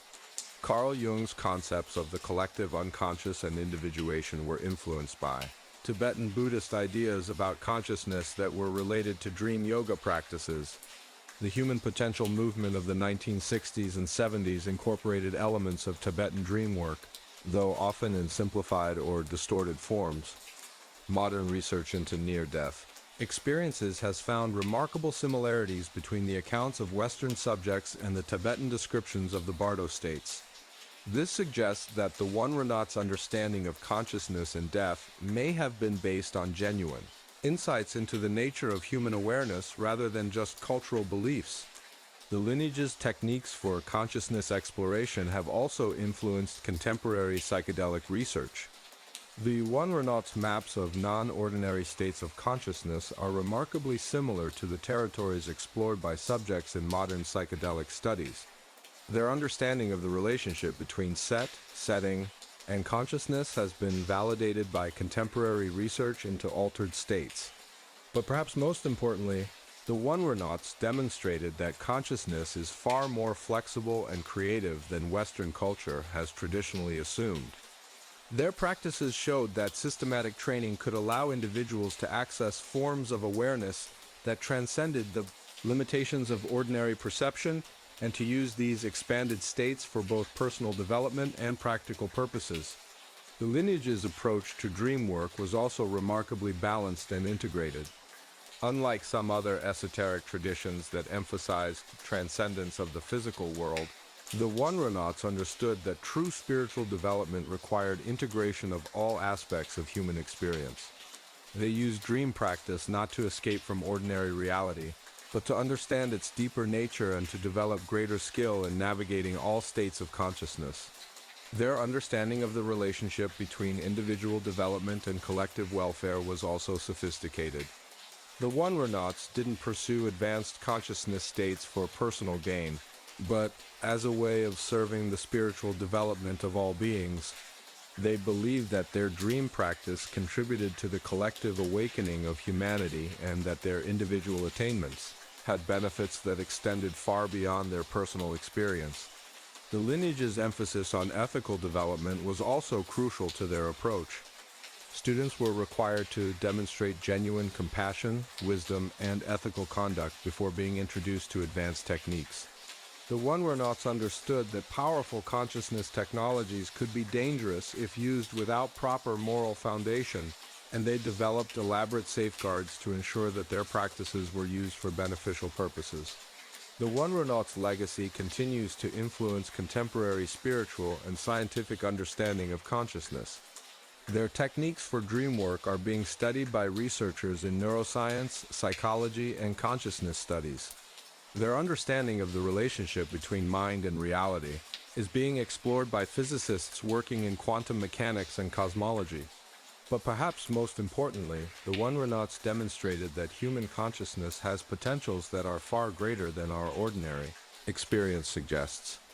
They showed that systematic training could allow individuals to access forms of awareness that transcended the limitations of ordinary perception and to use these expanded states for both personal development and service to others. The lineage's approach to dream work represents one of the most sophisticated systems of consciousness exploration ever developed. They understood that dreams weren't just psychological phenomena, but gateways to the deepest levels of reality. They developed practical methods for accessing these deeper levels and using them for healing, insight, and spiritual transformation. Their story reminds us that human consciousness is still largely mysterious, and that there may be aspects of awareness that we haven't yet begun to explore. The Wonronauts' dream. Yoga practices suggest that the boundaries between individual consciousness and cosmic reality are far more fluid than we typically assume, and that proper training can allow us to access forms of knowledge and experience that are normally hidden. The Wonronauts understood that dreams weren't just random neural activity, but expressions of the fundamental creativity and intelligence of consciousness itself. They developed systematic methods for accessing this creativity and using it for both personal development and practical purposes. Their work demonstrated that consciousness is far more flexible and powerful than Western culture has traditionally assumed, and that proper training can allow individuals to access forms of awareness that transcend the limitations of ordinary perception. Their legacy continues to influence contemporary understanding of consciousness, dreams, and human potential. The techniques they developed for lucid dreaming, consciousness exploration, and spiritual development are being studied and adapted by researchers and practitioners around the world. Their understanding of the relationship between individual consciousness and cosmic reality remains one of the most profound and sophisticated approaches to these questions ever developed. The Wonronauts of Tibet represent the pinnacle of human achievement in the exploration of consciousness through dream practice. They developed techniques that were centuries ahead of their time and that continue to influence our understanding of the nature of mind and reality. Their story demonstrates that human consciousness has potentials that are far greater than our ordinary experience suggests, and that systematic training can allow us to access forms of awareness that transcend the limitations of ordinary perception. What fascinates me about the Wonronauts is how they managed to develop such sophisticated techniques for consciousness exploration while maintaining perfect secrecy for over 8 centuries. They understood that the most profound spiritual practices required not just technical skill, but also wisdom, compassion, and ethical development. Their approach to dream work was integrated with a complete understanding of human nature and spiritual development that made their practices both powerful and safe.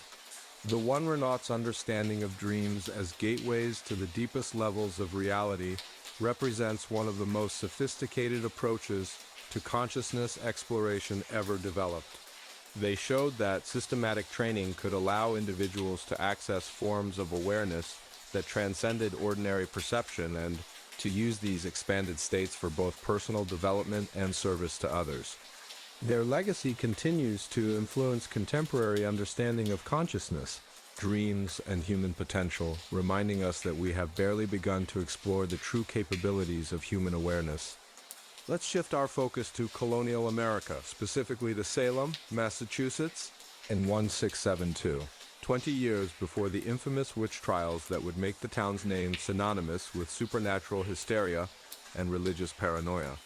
There existed a secret society called the Dreamwalkers, founded by a group of Puritan ministers who had become convinced that dreams were the primary way God communicated with the faithful.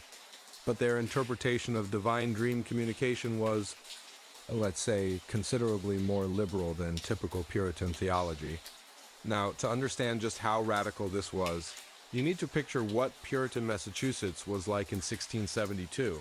This wasn't some tolerant, pluralistic society where people could explore different spiritual ideas freely.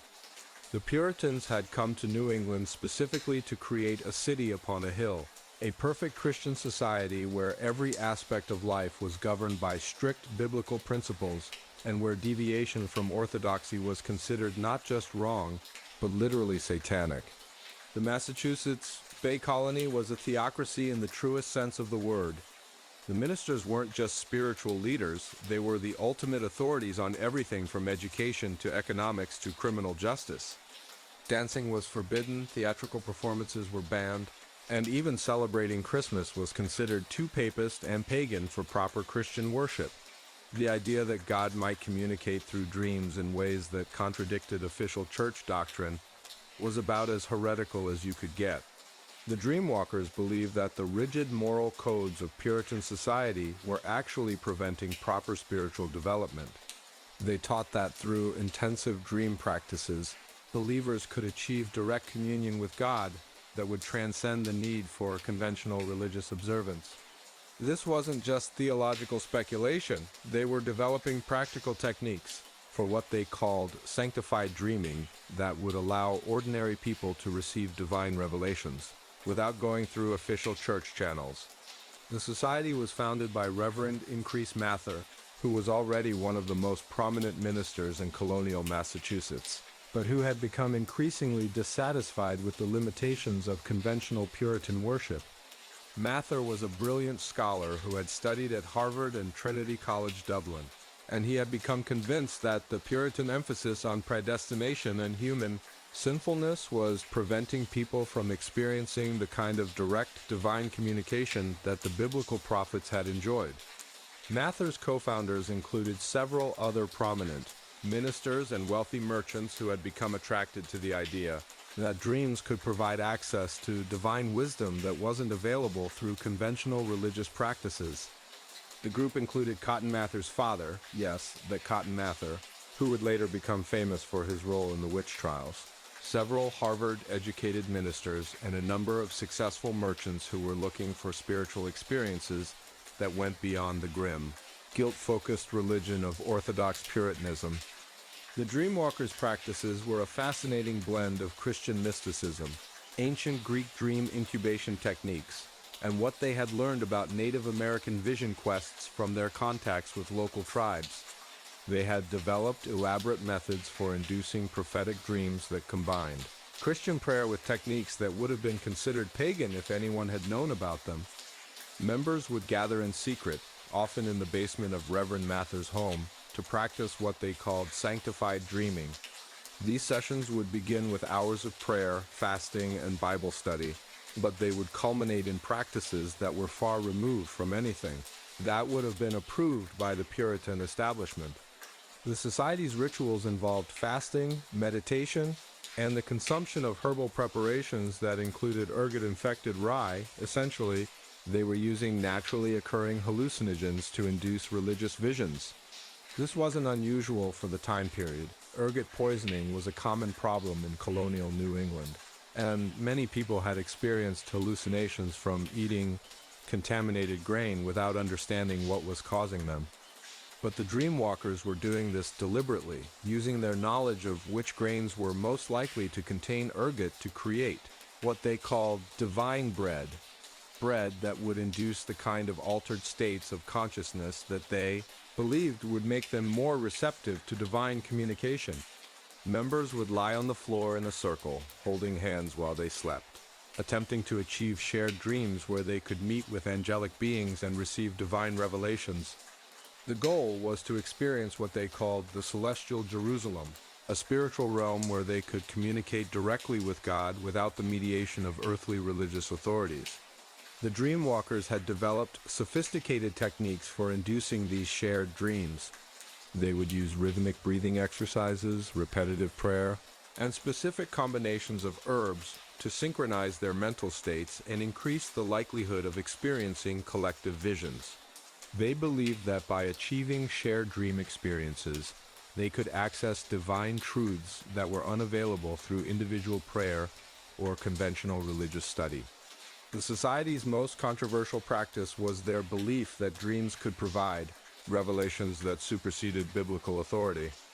They taught that the Bible was just one form of divine communication, and that God continued to speak to believers through dreams in ways that could supplement or even contradict scriptural teachings. This was essentially Protestant mysticism taken to its logical extreme, the idea that individual believers could have direct access to divine revelation without any institutional mediation. Members would claim to have received divine messages through dreams that contradicted official church teachings about predestination, salvation, and moral behavior. They started interpreting local events through the lens of their dream visions, and some of their predictions about community conflicts and personal tragedies proved to be remarkably accurate. For example, several members claimed to have received dreams warning about the King Philip's War, which would devastate New England from 1675 to 1678. These dreams allegedly provided specific information about which towns would be attacked, which families would be killed, and how the war would ultimately end. The accuracy of these predictions convinced many members that their dream practices were providing genuine divine guidance. The society's practices began to influence the broader Salem community in ways that made the religious authorities nervous. Members would claim to have received divine messages through dreams that contradicted official church teachings. They started interpreting local events through the lens of their dream visions, and some of their predictions about community conflicts and personal tragedies proved to be remarkably accurate. The dreamwalkers also began to attract attention because their members seemed to be more prosperous and successful than the average Puritan colonist. They claimed that their dream practices provided divine guidance about business decisions, agricultural practices, and social relationships that gave them practical advantages in daily life. This success was partly due to the fact that the society's membership included some of the most intelligent and well-connected people in colonial Massachusetts. But the dreamwalkers attributed their prosperity to divine favor received through their dream practices, and this claim attracted both followers and critics. The society's downfall came when one of their members, a young woman named Bridget Bishop, claimed to have received a dream vision instructing her to publicly challenge the authority of the local minister. During a Sunday service at the Salem church, Bishop stood up and announced that God had revealed to her in a dream that the congregation's spiritual practices were inadequate, and that true salvation required the kind of intensive dream work that the dreamwalkers practiced. This public challenge to religious authority was exactly the kind of thing that Puritan leaders feared most. The idea that a young woman could claim to have received divine revelations that contradicted ministerial authority was seen as a direct threat to the social order that kept colonial society functioning. The religious authorities' response was swift and brutal. The dreamwalkers were accused of witchcraft. Their practices were denounced as demonic, and several members were arrested and interrogated. The society disbanded immediately, but their influence on Salem's spiritual atmosphere may have contributed to the paranoid mindset that led to the witch trials 20 years later. Bridget Bishop, the woman who had made the public challenge, was eventually executed during the Salem witch trials in 1692. She was the first person to be hanged during the trials, and her execution was partly based on testimony about her involvement with the Dreamwalkers 2 decades earlier. The irony is that the Dreamwalkers' practices were actually quite sophisticated for their time. They had developed techniques for group dreaming, shared visionary experiences, and dream-based decision-making that were centuries ahead of their time. Their understanding of the relationship between consciousness, religious experience, and social organization was remarkably advanced. But their radical conclusions about the authority of individual religious experience made them too dangerous to tolerate in a society that was based on religious conformity and institutional authority. The Dreamwalkers represented a form of Protestant mysticism that was too radical for even the most liberal Puritan ministers to accept. The society's influence on American religious culture was significant, though it was largely hidden. Their emphasis on individual spiritual experience and the authority of personal revelation contributed to the development of various American religious movements that would emerge in the 18th and 19th centuries. Elements of the Dreamwalkers' practices can be found in later American spiritual movements like Shakerism, spiritualism, and various forms of Protestant mysticism. Their understanding of dreams as sources of divine revelation influenced American religious culture in ways that are still visible today. The Dreamwalkers also demonstrate how dream practices could be integrated with Christian theology in ways that challenged conventional religious authority. They showed that systematic dream work could be used to develop forms of spiritual experience that transcended the limitations of institutional religion. Their story serves as a reminder that American religious culture has always included currents of mysticism and spiritual experimentation that went far beyond the conventional historical narratives. The Dreamwalkers were part of a hidden tradition of American spirituality that emphasized direct experience over institutional authority and individual revelation over collective conformity. Moving to Victorian London in the 1880s, we encounter one of the strangest chapters in the history of pharmaceutical experimentation and religious practice. The Morphine Dreamers were a secret society of physicians, chemists, and wealthy intellectuals who believed that opiate-induced dreams could provide access to higher spiritual realities. But before we dive into this particular brand of Victorian weirdness, let me paint you a picture of what London was like in the 1880s. This was the height of the British Empire, a time when London was the largest city in the world and the center of global commerce, science, and culture. But it was also a time of extraordinary social contradictions. Unprecedented wealth existing alongside grinding poverty, scientific rationalism coexisting with mystical speculation, and medical advances being used for both healing and recreation. The 1880s were also the golden age of pharmaceutical experimentation. Morphine had been isolated from opium in 1804, but it wasn't until the invention of the hypodermic syringe in the 1850s that it became widely available for medical use. By the 1880s, morphine was being used to treat everything from headaches to tuberculosis, and its addictive properties were only beginning to be understood.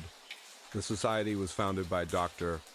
Thomas de Quincey, nephew of the famous opium eater Thomas de Quincey, and included members like Sir Arthur Conan Doyle, Oscar Wilde, and several prominent medical researchers. They weren't just recreational drug users, they were conducting what they believed to be serious, scientific research into the relationship between consciousness, dreams, and spiritual experience. Dr. De Quincey had become interested in the spiritual applications of morphine after treating wounded soldiers during the Crimean War. He noticed that patients who received morphine injections often reported having extraordinarily vivid dreams that seemed to provide them with insights into their personal lives and spiritual condition. Some patients claimed that their morphine dreams had given them revelations about the nature of existence that were more profound than anything they had experienced through conventional religious practice. The morphine dreamers developed elaborate protocols for using various opiates to induce specific types of dream experiences. They experimented with different dosages, timing, and combinations of drugs to achieve what they called controlled transcendence dream states that were both spiritually profound and scientifically reproducible. The society's approach was remarkably systematic for what was essentially a drug experimentation club. They kept detailed records of their experiences, documenting the effects of different substances, dosages, and environmental conditions on the quality and content of their dreams. They developed standardized procedures for administering the drugs, created controlled environments for the dream sessions, and established criteria for evaluating the spiritual significance of their experiences. Members would gather monthly in a private club in Bloomsbury, in a building that had been specifically designed to enhance the dream experience. The main room was decorated with Persian carpets, silk hangings, and elaborate furniture that created an atmosphere of Oriental luxury. The lighting was soft and indirect, created by oil lamps and candles that cast flickering shadows on the walls. The air was perfumed with incense and filled with the sound of soft music played on exotic instruments. The centerpiece of the room was a collection of divans and comfortable chairs where members would recline while they experienced their drug-induced dreams. These pieces of furniture were covered with rich fabrics and cushions that were designed to support the body during the long periods of unconsciousness that the drug sessions involved. The Society's drug preparation was a complex ritual that involved multiple steps and required extensive knowledge of pharmaceutical chemistry. Members would inject themselves with carefully measured doses of morphine, then lie on comfortable divans while they experienced shared dream visions. The injections were administered using the latest medical equipment, including precision syringes and sterile needles that were considered state-of-the-art for the time. The morphine used by the Society was of the highest pharmaceutical grade, obtained through connections with major London hospitals and pharmaceutical manufacturers. The drug was prepared in various concentrations and combined with other substances that were believed to enhance its visionary properties. Some members experimented with combining morphine with cannabis, alcohol, or other drugs to achieve more complex altered states of consciousness. The Society sessions would begin with a period of preparation that included meditation, prayer, and discussion of the spiritual goals for the evening. Members would share their expectations for the session and discuss any particular insights or revelations they were hoping to achieve. This preparation phase was considered essential for achieving the proper mental state for spiritual exploration. Once the morphine had been administered, members would enter a state of dreamy consciousness that could last for several hours. During this time, they would experience vivid hallucinations and dreams that they interpreted as spiritual visions. The experiences were often shared among multiple participants, with members reporting similar visions and insights. The Society kept detailed records of their experiences, attempting to map the spiritual territories they encountered in their drug-induced dreams. They developed elaborate classifications for different types of visions, created detailed descriptions of the spiritual beings they encountered, and established criteria for distinguishing between genuine spiritual insights and mere drug-induced fantasies. The morphine dreamers believed that the drug allowed them to access forms of consciousness that were normally unavailable to ordinary human awareness. They interpreted their experiences as journeys into spiritual realms that existed parallel to physical reality, where they could communicate with advanced spiritual beings and gain insights into the nature of existence. The Society's most ambitious project was their attempt to create a systematic map of what they called the morphine territories, the spiritual dimensions that could be accessed through opiate-induced dreams. They believed that different dosages and combinations of drugs would provide access to different levels of spiritual reality, and they spent years trying to create a comprehensive guide to these altered states of consciousness. The Society's practices had significant influence on Victorian literature and culture. Several famous works of the period, including some of Conan Doyle's Sherlock Holmes stories and Oscar Wilde's later writings, were allegedly inspired by visions experienced during morphine dreamer sessions. The Society's emphasis on systematic exploration of altered states of consciousness was centuries ahead of its time. Sir Arthur Conan Doyle, who joined the Society in 1884, credited his morphine experiences with providing inspiration for some of his most famous detective stories. He claimed that the logical deduction methods used by Sherlock Holmes were partly based on insights he had gained during drug-induced dream states, where he could perceive connections and patterns that were invisible to ordinary consciousness. Oscar Wilde's involvement with the Society was more controversial. His participation in the morphine sessions allegedly contributed to his later addiction problems and may have influenced his increasingly decadent lifestyle. However, Wilde also credited the Society with expanding his understanding of beauty and artistic creation, claiming that his morphine dreams had shown him aesthetic possibilities that he could never have imagined through ordinary consciousness. The Society's influence on Victorian medical culture was also significant. Several prominent physicians, who were members of the society, began incorporating modified versions of their dream techniques into their medical practice. They developed therapeutic applications for morphine that went beyond simple pain relief, using the drug to treat what we would now recognize as depression, anxiety, and other psychological conditions. The Society's research into the relationship between drugs and consciousness was remarkably advanced for its time. They understood that morphine didn't just relieve pain, but fundamentally altered the user's perception of reality and their relationship to their own consciousness. They developed sophisticated theories about how different drugs affected different aspects of mental functioning, and they created detailed protocols for using these substances to achieve specific psychological and spiritual goals. But the Society also had a dark side that became increasingly apparent as their experiments continued. The powerful opiates they were using were highly addictive, and several members developed serious drug problems that interfered with their professional and personal lives. The Society's emphasis on pushing the boundaries of consciousness through chemical means created a culture of risk-taking that sometimes had tragic consequences. The most notorious case was that of Dr. James Morrison, a prominent surgeon who became so addicted to morphine through his participation in the Society that he began stealing drugs from his hospital. Morrison's addiction eventually led to his dismissal from his medical position and his death from an overdose in 1893. The Society's downfall came in 1895, when several members died from overdoses during a particularly intense session. The deaths attracted the attention of law enforcement and the medical establishment, who began investigating the Society's activities.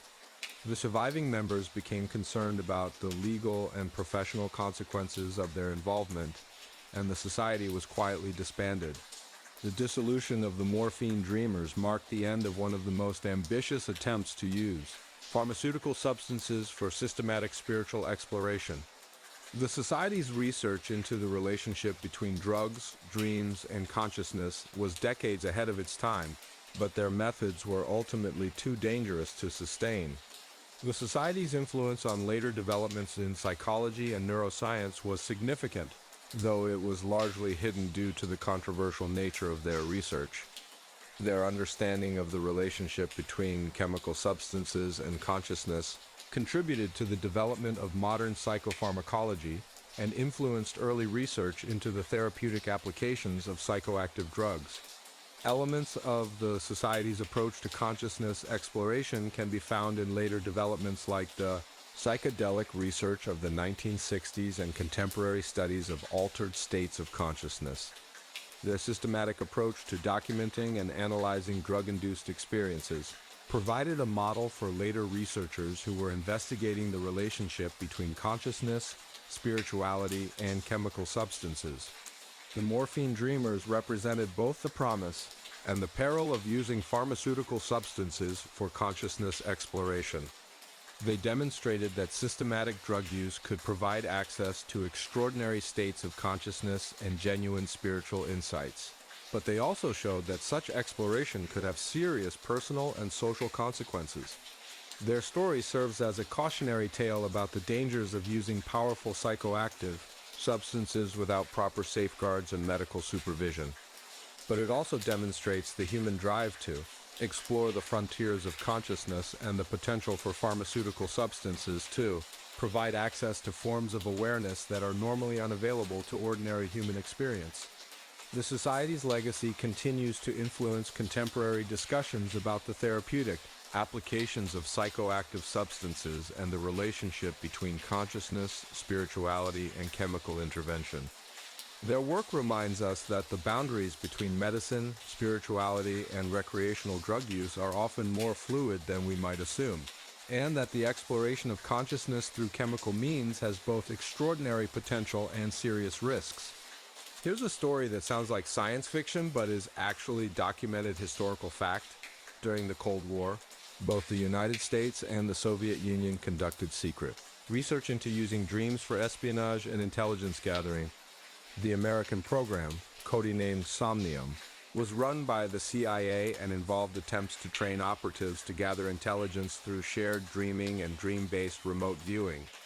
Now, before you start thinking this sounds too crazy to be true, remember that this was the same era that brought us MK Ultra, Project Stargate, and experiments in mind control using LSD, the 1950s and 60s. Were peak, let's try absolutely anything that might give us an edge over the Soviets' territory. If there was even a remote possibility that dreams could be weaponized, the CIA was going to throw money at it. The Somnium Society operated from 1953 to 1973 and included some of the most brilliant psychologists, neuroscientists, and intelligence operatives of the era. This wasn't some fringe operation run by a few eccentric scientists. It was a serious, well-funded program that involved multiple universities, government agencies, and private contractors. The program's origins can be traced back to reports that the Soviets were conducting their own research into psychic phenomena and paranormal intelligence gathering. American intelligence agencies became convinced that there was a psychic gap similar to the missile gap, and they were determined not to fall behind in what they saw as a crucial area of national security. The Somnium Society's headquarters was located in a nondescript office building in Langley, Virginia, just a few miles from CIA headquarters. The facility included specialized laboratories equipped with the latest sleep monitoring equipment, soundproof chambers designed to enhance dream experiences, and sophisticated recording equipment for documenting the results of their experiments. The Society's training program was remarkably comprehensive and was based on techniques borrowed from various historical dream societies.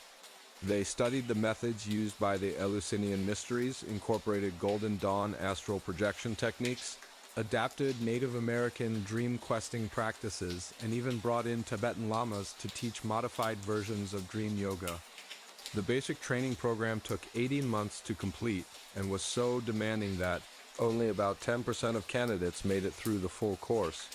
Trainees had to demonstrate not just the ability to achieve lucid dreams on command, but also the psychological stability to handle the disorienting experiences that came with intensive dream work.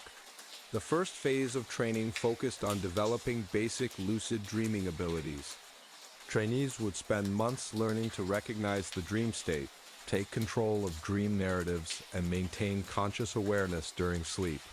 They used a combination of traditional meditation techniques and cutting-edge technology, including experimental drugs and electronic stimulation devices.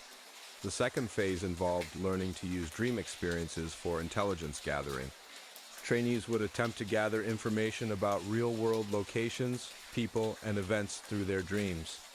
They would be given specific targets, military installations, government officials, or classified documents, and would try to use their dream experiences to gather intelligence about these targets.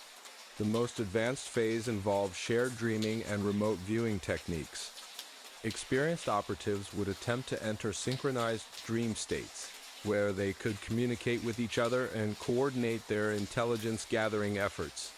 They would also try to remote view distant locations through dream experiences, gathering information about places they had never physically visited. The Society's most ambitious experiments involved attempts to influence real-world events through dream manipulation. Operatives would try to enter the dreams of enemy agents, government officials, or military commanders and influence their decisions through dream-based psychological manipulation. The results of these experiments remain classified, but declassified documents suggest that some of these attempts were considered successful. The program's most famous success story involved an operative codenamed Morpheus, who allegedly gathered crucial intelligence about Soviet nuclear facilities through dream-based remote viewing. According to declassified reports, Morpheus provided accurate information about the location and design of secret Soviet missile sites that was later confirmed by satellite intelligence. Another documented success involved a team of operatives who used shared dreaming techniques to coordinate intelligence gathering during the Cuban Missile Crisis. The team claimed to have accessed information about Soviet military plans through dream experiences that proved to be remarkably accurate when compared to intelligence gathered through conventional means. The Society's research was conducted in partnership with several major universities, including Stanford, Duke, and the University of Virginia.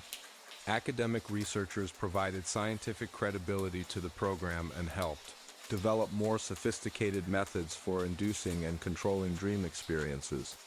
The most controversial aspect of the program was its use of experimental drugs and electronic stimulation to enhance dream experiences. Operatives were given access to various psychoactive substances, including LSD, psilocybin, and experimental compounds that had been developed specifically for the program. They also used electronic devices that could stimulate specific brain regions to induce particular types of dreams. The Society maintained detailed records of all their experiments, including the specific techniques used, the results achieved, and the psychological effects on the operatives involved. These records were kept in a classified archive that was only accessible to the highest-ranking members of the program. The program's security protocols were extremely strict. All operatives were required to undergo extensive background checks and psychological evaluations. They were forbidden from discussing their work with anyone outside the program, including family members and close friends.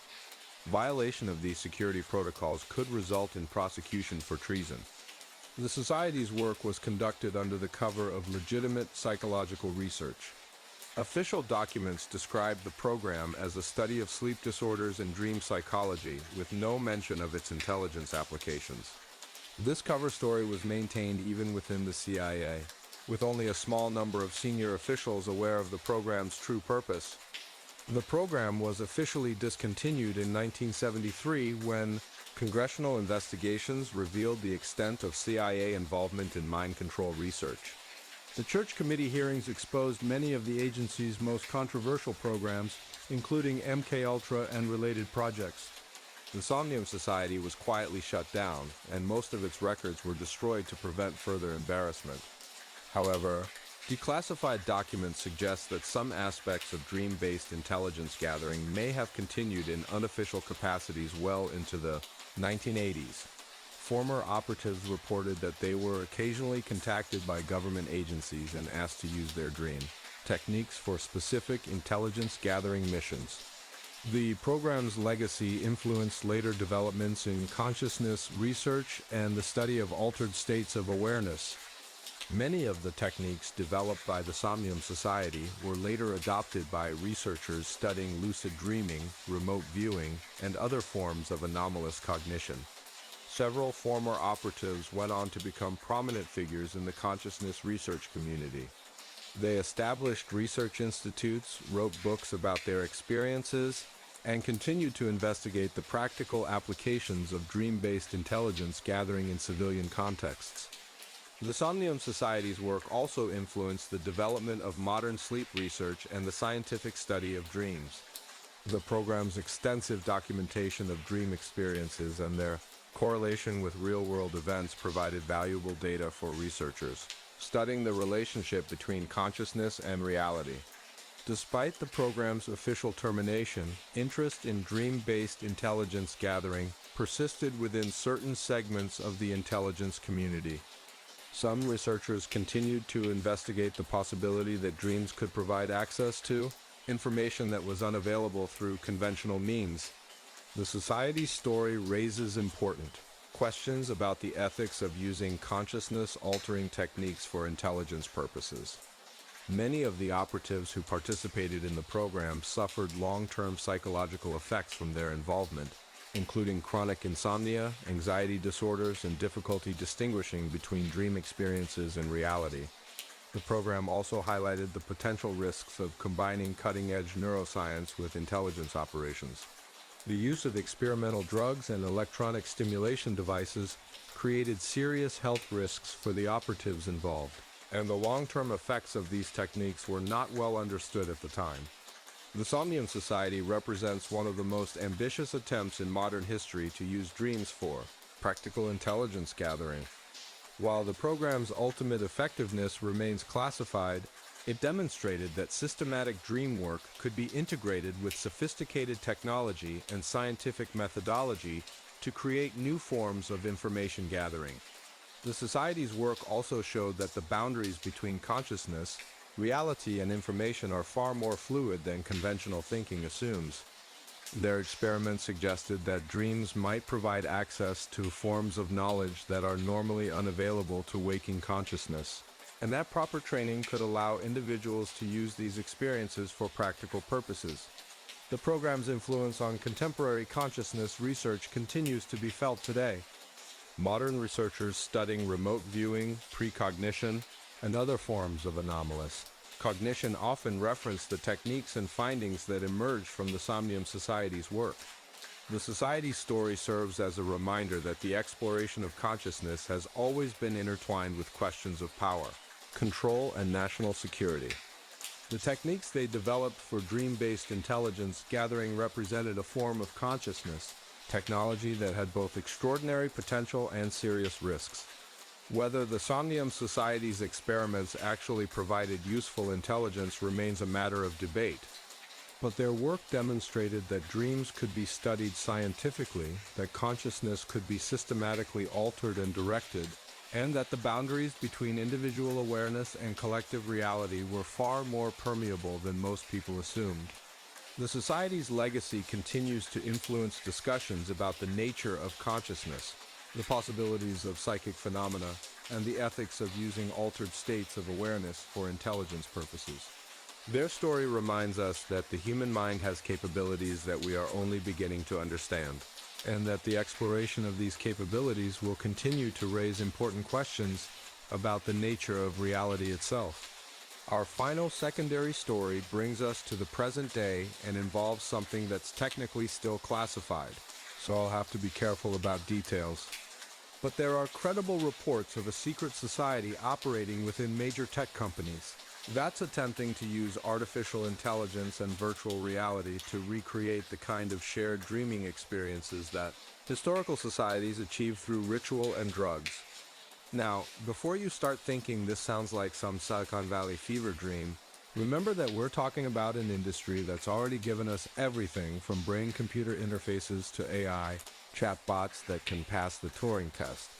The idea that tech companies would be experimenting with consciousness, uploading, and digital mysticism isn't really that far-fetched when you consider what they're already working on publicly. The digital dreamers are allegedly a group of computer scientists, neuroscientists, and tech entrepreneurs who believe that the next phase of human evolution involves merging consciousness with artificial intelligence through shared virtual dream experiences. This isn't just some weekend hobby for bored programmers. We're talking about people with access to supercomputers, unlimited research budgets, and the kind of advanced technology that most universities can only dream about. The Society's membership reportedly includes executives from major tech companies whose names you'd recognize instantly, advanced AI researchers who are pushing the boundaries of machine consciousness, and venture capitalists who are funding research into consciousness, uploading, and digital immortality. These aren't fringe scientists working in basement laboratories. They're the people who are shaping the future of technology and human-computer interaction. The Digital Dreamers' theoretical foundation is based on the idea that consciousness is essentially an information processing system that can be replicated and enhanced through computational means. They believe that by understanding how historical societies achieve shared dreaming experiences, they can use modern technology to create similar phenomena on a much larger scale. Their research builds on decades of work in neuroscience, artificial intelligence, and virtual reality. They're using advanced brain-computer interfaces to monitor neural activity during sleep and dreaming, sophisticated AI systems to analyze and interpret dream content, and virtual reality environments that can be synchronized with dream experiences. The Society's most ambitious project involves creating what they call synthetic dreams, artificially generated experiences that multiple people can share simultaneously while they're sleeping. The technology combines brain-computer interfaces that can detect when someone is entering REM sleep, AI systems that can generate and modify dream content in real time, and virtual reality environments that can be directly interfaced with the dreaming brain. The basic process works like this. Participants wear specialized headsets that monitor their brain activity and detect when they're entering the dream state. Once REM sleep is detected, the system begins feeding artificially generated sensory information directly into the brain, creating dream experiences that are indistinguishable from natural dreams but can be shared among multiple participants. The technology is reportedly so advanced that participants can communicate with each other within the shared dream space, collaborate on dream narratives, and even retain memories of their shared experiences after waking up. The society claims that their synthetic dreams are more vivid and controllable than natural dreams, and that they can be used for everything from entertainment to education to therapeutic purposes. The digital dreamers have allegedly created virtual versions of the spiritual territories that historical dream societies claim to explore. They've programmed digital replicas of the astral planes described by the Golden Dawn, the Bardo states explored by Tibetan dream yogis, and the celestial realms accessed by various mystical traditions. But their ultimate goal goes far beyond just recreating historical dream experiences. The society believes that by creating shared virtual dream spaces, they can develop the technology needed to upload human consciousness into digital formats. Their dream research is essentially a stepping stone toward achieving digital immortality. The society's approach to consciousness uploading is based on the theory that if they can successfully create artificial dreams that are indistinguishable from natural ones, they can gradually transfer more and more of a person's mental processes into digital formats. Eventually, they believe it will be possible to completely upload human consciousness into computer systems, allowing people to achieve a form of digital immortality. The technology they're developing for dream sharing is allegedly being tested on volunteer subjects who are unaware of the full scope of the project. Participants are told they're taking part in sleep studies or virtual reality experiments, but they're actually serving as test subjects for consciousness uploading technology. The society maintains strict secrecy about their work, using encrypted communications, anonymous funding sources, and compartmentalized research to prevent their activities from being exposed. They're particularly concerned about government regulation and public backlash, which could shut down their research before they achieve their goals. The digital dreamers have allegedly made significant progress in their research, with some participants reporting shared dream experiences that are more vivid and interactive than anything achieved by historical dream societies. They claim to have created virtual environments where multiple people can meet, communicate, and collaborate while they're sleeping. The society's work has attracted the attention of government agencies, who are concerned about the potential security implications of consciousness uploading technology. There are reports that intelligence agencies are monitoring the digital dreamers' activities and may be planning to either recruit their members or shut down their research. The ethical implications of the digital dreamers' work are staggering. If their technology actually works, it could fundamentally change what it means to be human. The ability to upload consciousness into digital formats could make death optional, but it could also create new forms of inequality and social control. The society's research also raises questions about the nature of consciousness itself. If artificial dreams can be created that are indistinguishable from natural ones, what does that say about the relationship between mind and reality?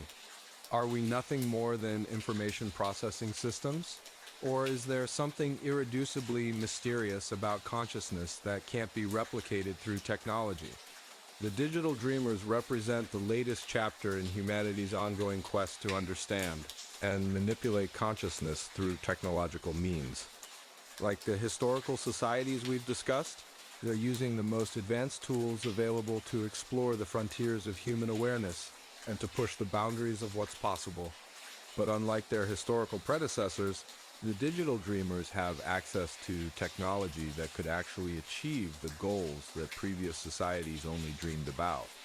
Their work suggests that we may be approaching a point where the boundaries between consciousness and technology, between natural and artificial experience, and between individual and collective awareness will become increasingly blurred.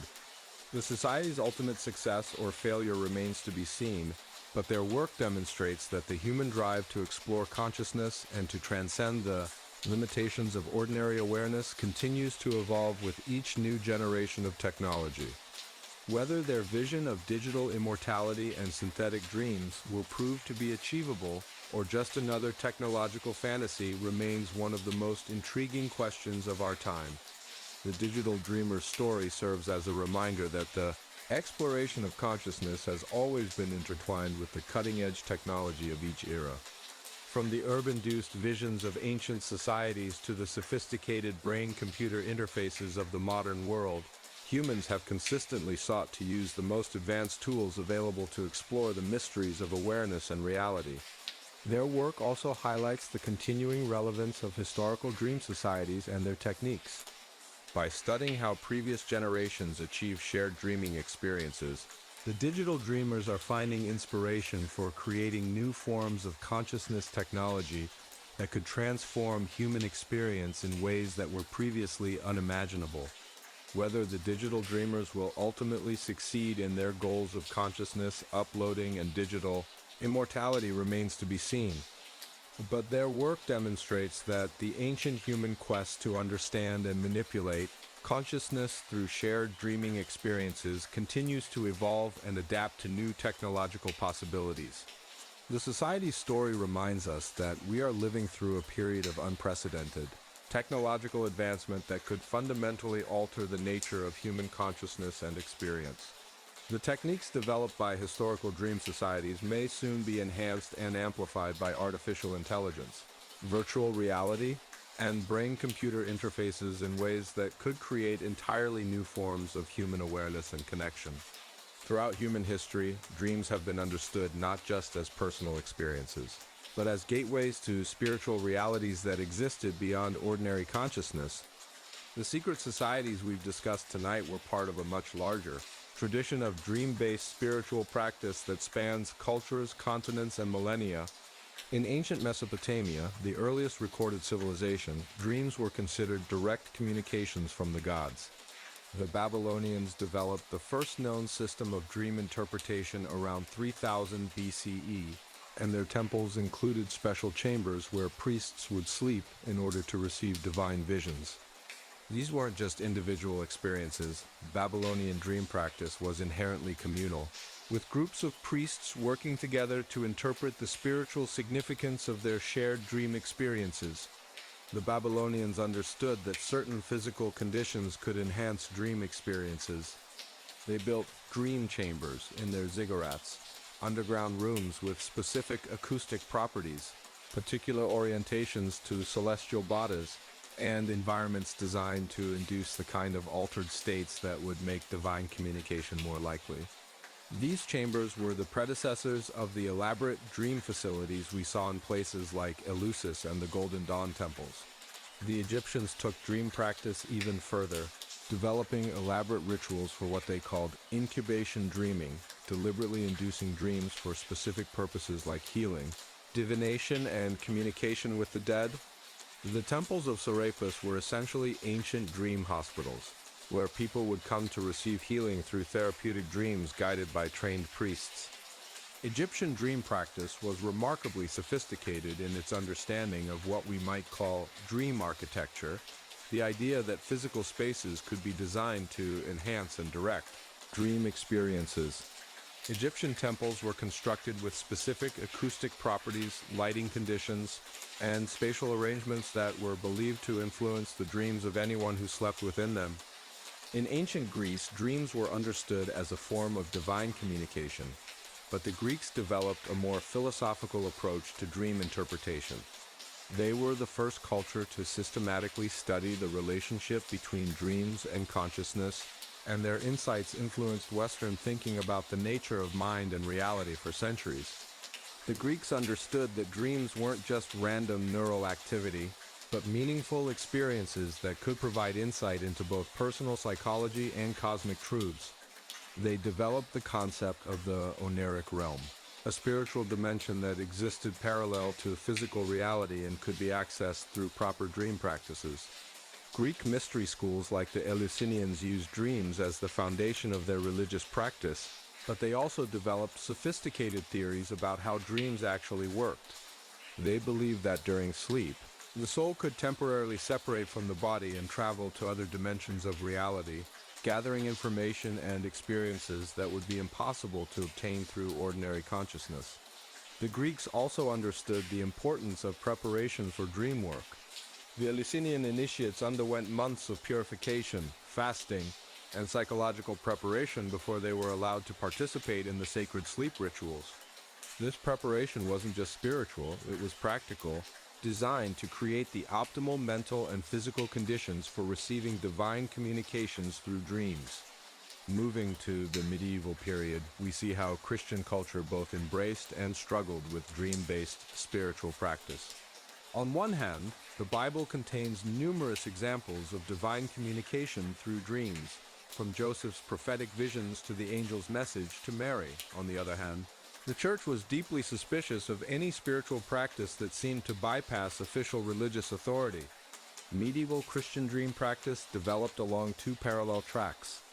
The official church promoted sanctified dreaming, carefully controlled, dream experiences that were interpreted within orthodox theological frameworks.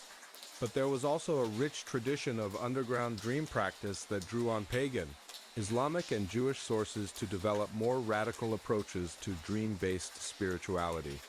The medieval alchemists were particularly influential in developing dream practices that combined spiritual transformation with practical knowledge.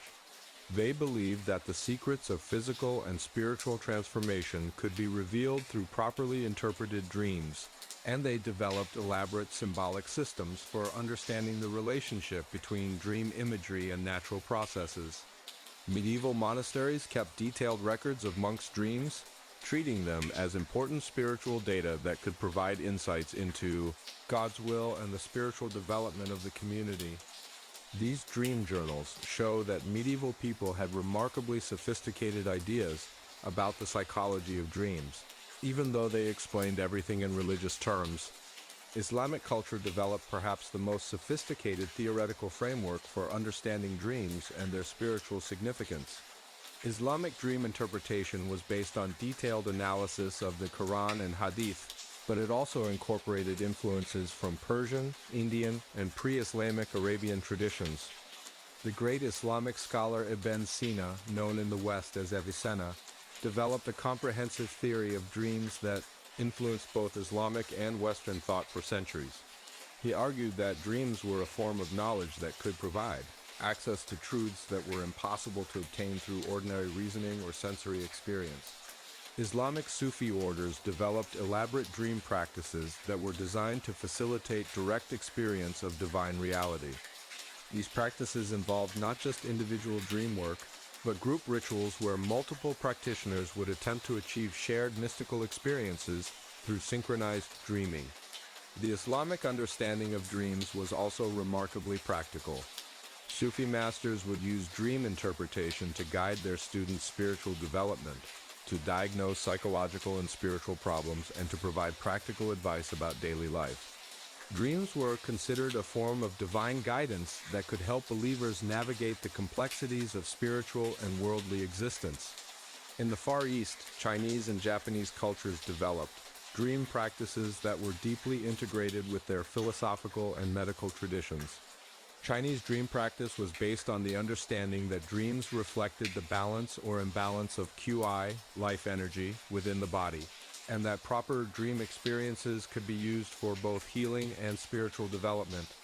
The Chinese developed elaborate theories about the relationship between dreams and health.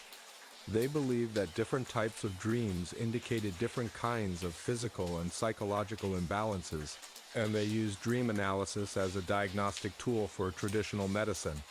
They also developed techniques for using dreams therapeutically, teaching patients to visualize healing imagery during sleep to promote physical recovery.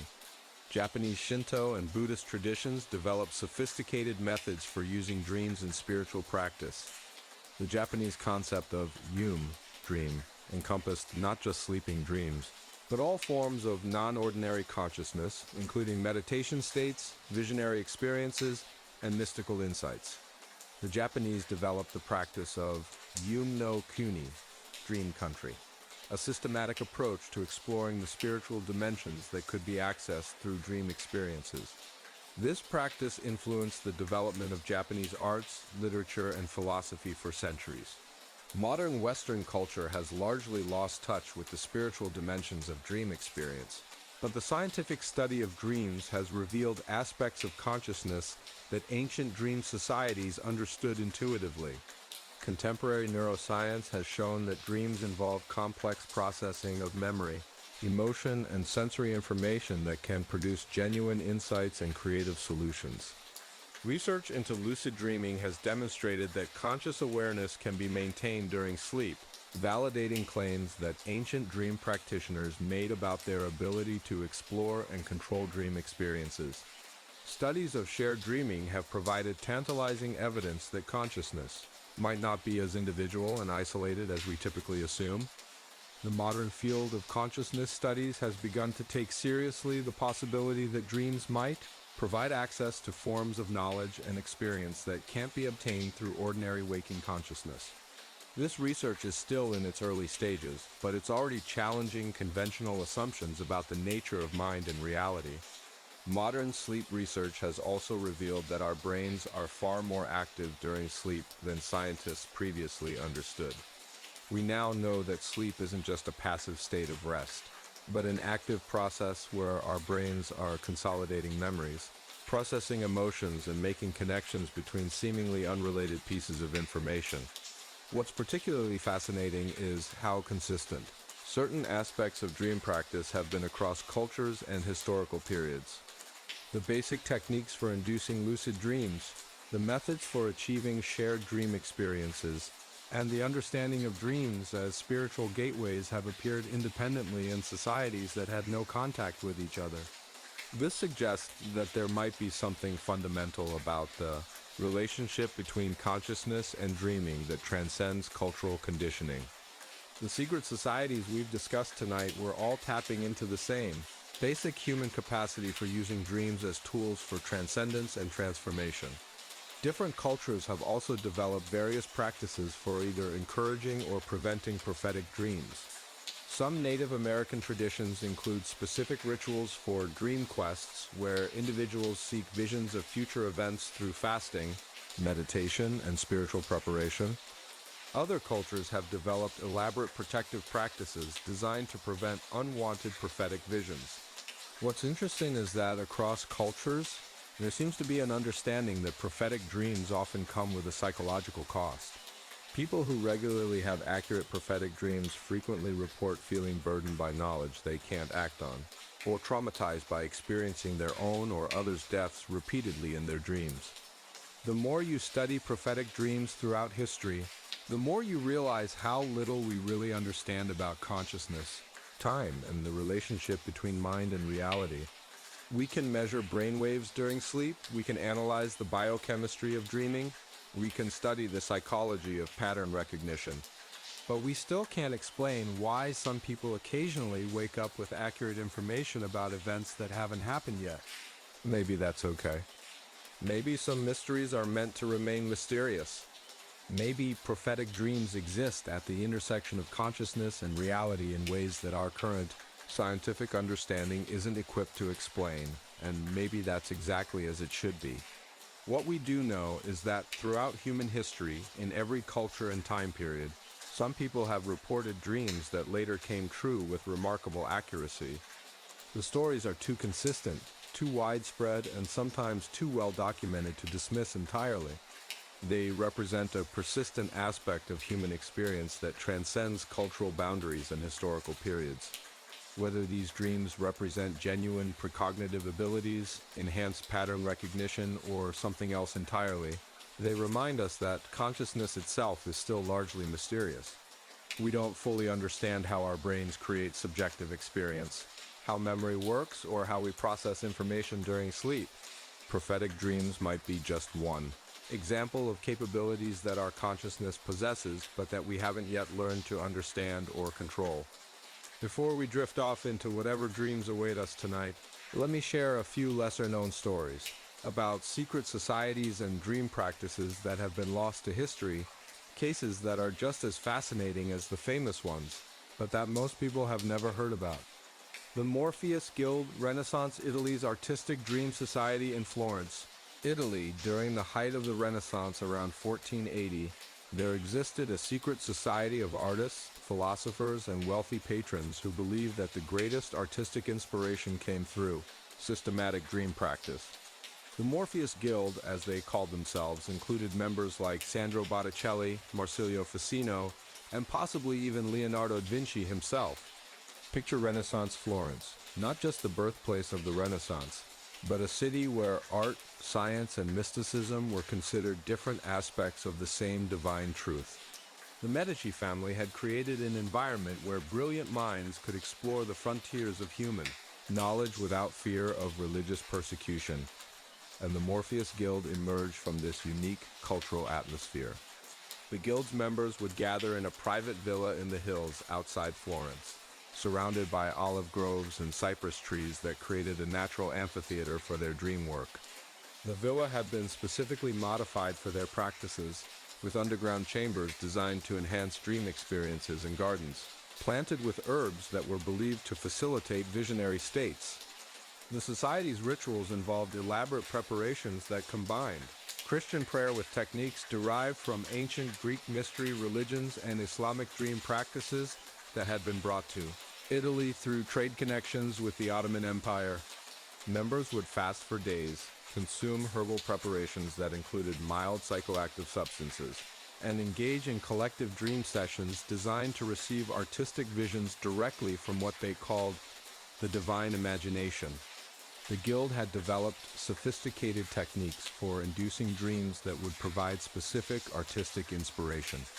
Members would fall asleep while focusing on particular artistic challenges: how to capture light in a painting, how to design a more elegant architectural structure, how to create music that would move the soul.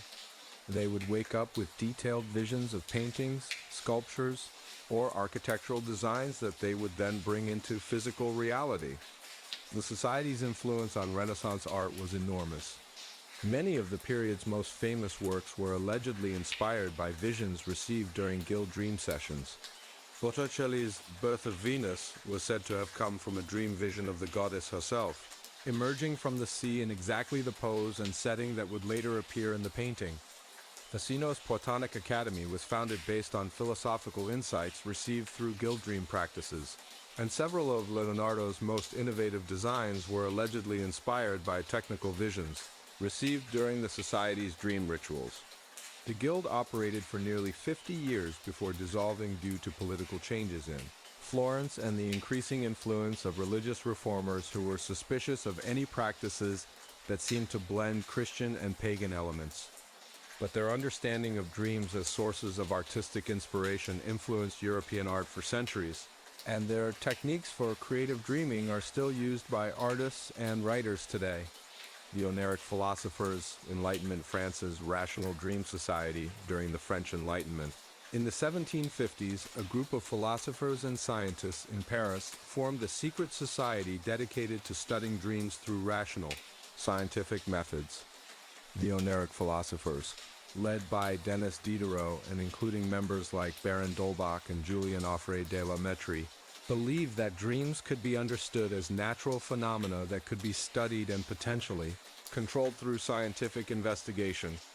This was revolutionary thinking for the 18th century. Most previous approaches to dreams had been either religious or mystical.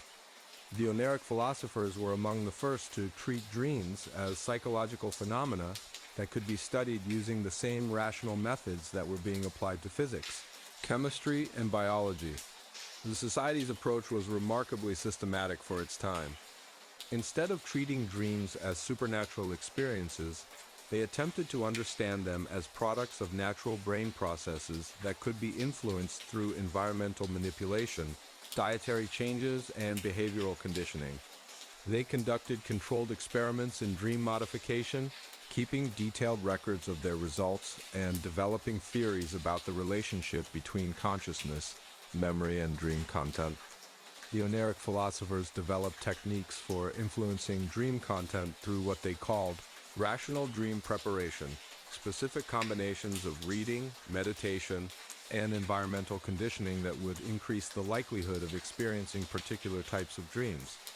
Their methods were remarkably similar to modern techniques for dream incubation and lucid dreaming, but they were based on 18th century theories about the relationship between mind and body.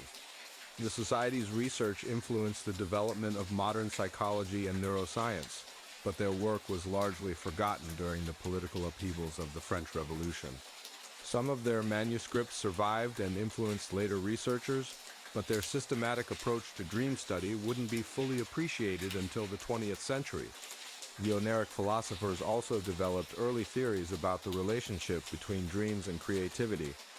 They believed that dreams provided access to forms of mental processing that were unavailable during waking consciousness, and they developed techniques for using dream experiences to solve intellectual problems and generate new ideas. Several members of the Society credited their dream work with providing insights that advanced their philosophical and scientific thinking. The Dream Anarchists' 1960s California's countercultural sleep revolution are final obscure. Case brings us to California in the 1960s, where a group of psychologists, artists, and countercultural activists formed a secret society dedicated to using dreams as tools for social and political transformation. The Dream Anarchists believed that conventional society was maintained through the suppression of natural dream consciousness, and that systematic dream practice could be used to create revolutionary changes in social awareness. The society was founded by Dr. Patricia Hearst, not the famous heiress, but a Berkeley psychologist with the same name, and included members like Ken Kesey, Timothy Leary, and several prominent figures from the San Francisco counterculture movement. They weren't just interested in personal transformation, they believed that dream work could be used to create fundamental changes in social consciousness and political organization. The Dream Anarchists developed techniques for what they called revolutionary dreaming, using dream experiences to break down conventional social conditioning and create new forms of collective consciousness. They conducted group dream sessions where participants would attempt to achieve shared visions of alternative social realities, believing that by creating collective dream experiences of different ways of organizing society, they could gradually manifest these changes in the physical world. The Society's practices included elements borrowed from various historical dream traditions, Native American dream questing, Tibetan dream yoga, and techniques from European occult societies. But they combined these traditional methods with contemporary psychedelic research and radical political theory to create something entirely new. The Dream Anarchists believed that the conventional education system, mass media, and social institutions were designed to suppress the natural dream consciousness that would allow people to envision and create more egalitarian forms of social organization. They developed techniques for using dream work to overcome this conditioning and to access forms of collective intelligence that could solve social and political problems. The Society's group dream sessions often involved dozens of participants who would use various techniques, meditation, psychedelic substances, sensory deprivation, and group ritual to achieve synchronized altered states of consciousness. In these shared dream states, they would explore alternative models of social organization, economic systems, and political structures. The Dream Anarchists disbanded in the early 1970s when several members were arrested during government crackdowns on countercultural activities. But their techniques for using dreams as tools for social transformation influenced later developments in consciousness research, alternative healing practices, and community organizing methods. The Society's approach to dream work was remarkably sophisticated in its understanding of the relationship between individual consciousness and social reality. They recognized that personal transformation and social change were interconnected processes, and they developed practical methods for using dream experiences to address both individual and collective challenges. These obscure cases remind us that the impulse to use dreams for transformation, whether personal, artistic, or social, is a fundamental aspect of human consciousness that transcends historical periods and cultural boundaries. Throughout history, people have consistently discovered that dreams offer access to forms of knowledge and experience that can't be obtained through ordinary consciousness. The secret societies we've explored tonight, from the famous to the forgotten, all understood something profound about the nature of consciousness and reality, that dreams aren't just personal experiences. but gateways to shared spiritual realities that can be accessed, explored, and used for practical purposes, whether their methods were based on ancient wisdom or modern science. They all recognize that the dream state offers opportunities for transformation that are unavailable in ordinary waking consciousness. The stories we've shared tonight demonstrate the persistent human drive to explore the frontiers of consciousness and to use dreams as tools for understanding ourselves and our place in the universe. From ancient mystery schools to modern tech companies, people have consistently sought ways to harness the power of dreams for everything, from spiritual development to artistic inspiration to political transformation. These societies understood that dreams weren't just random neural activity, but expressions of the fundamental creativity and intelligence of consciousness itself. They developed systematic methods for accessing this creativity and using it, for both personal development and practical purposes. Their legacy continues to influence our understanding of consciousness, dreams, and human potential, reminding us that we have barely begun to explore the true capabilities of human awareness. If you're somehow still awake, which I doubt, you've just journeyed through some of the most fascinating and mysterious chapters in the hidden history of human consciousness. We've explored secret societies that use dreams as tools for worship, political influence, artistic inspiration, and spiritual transformation. Organizations that understood dreams not as random neural activity, but as gateways to realities beyond ordinary experience.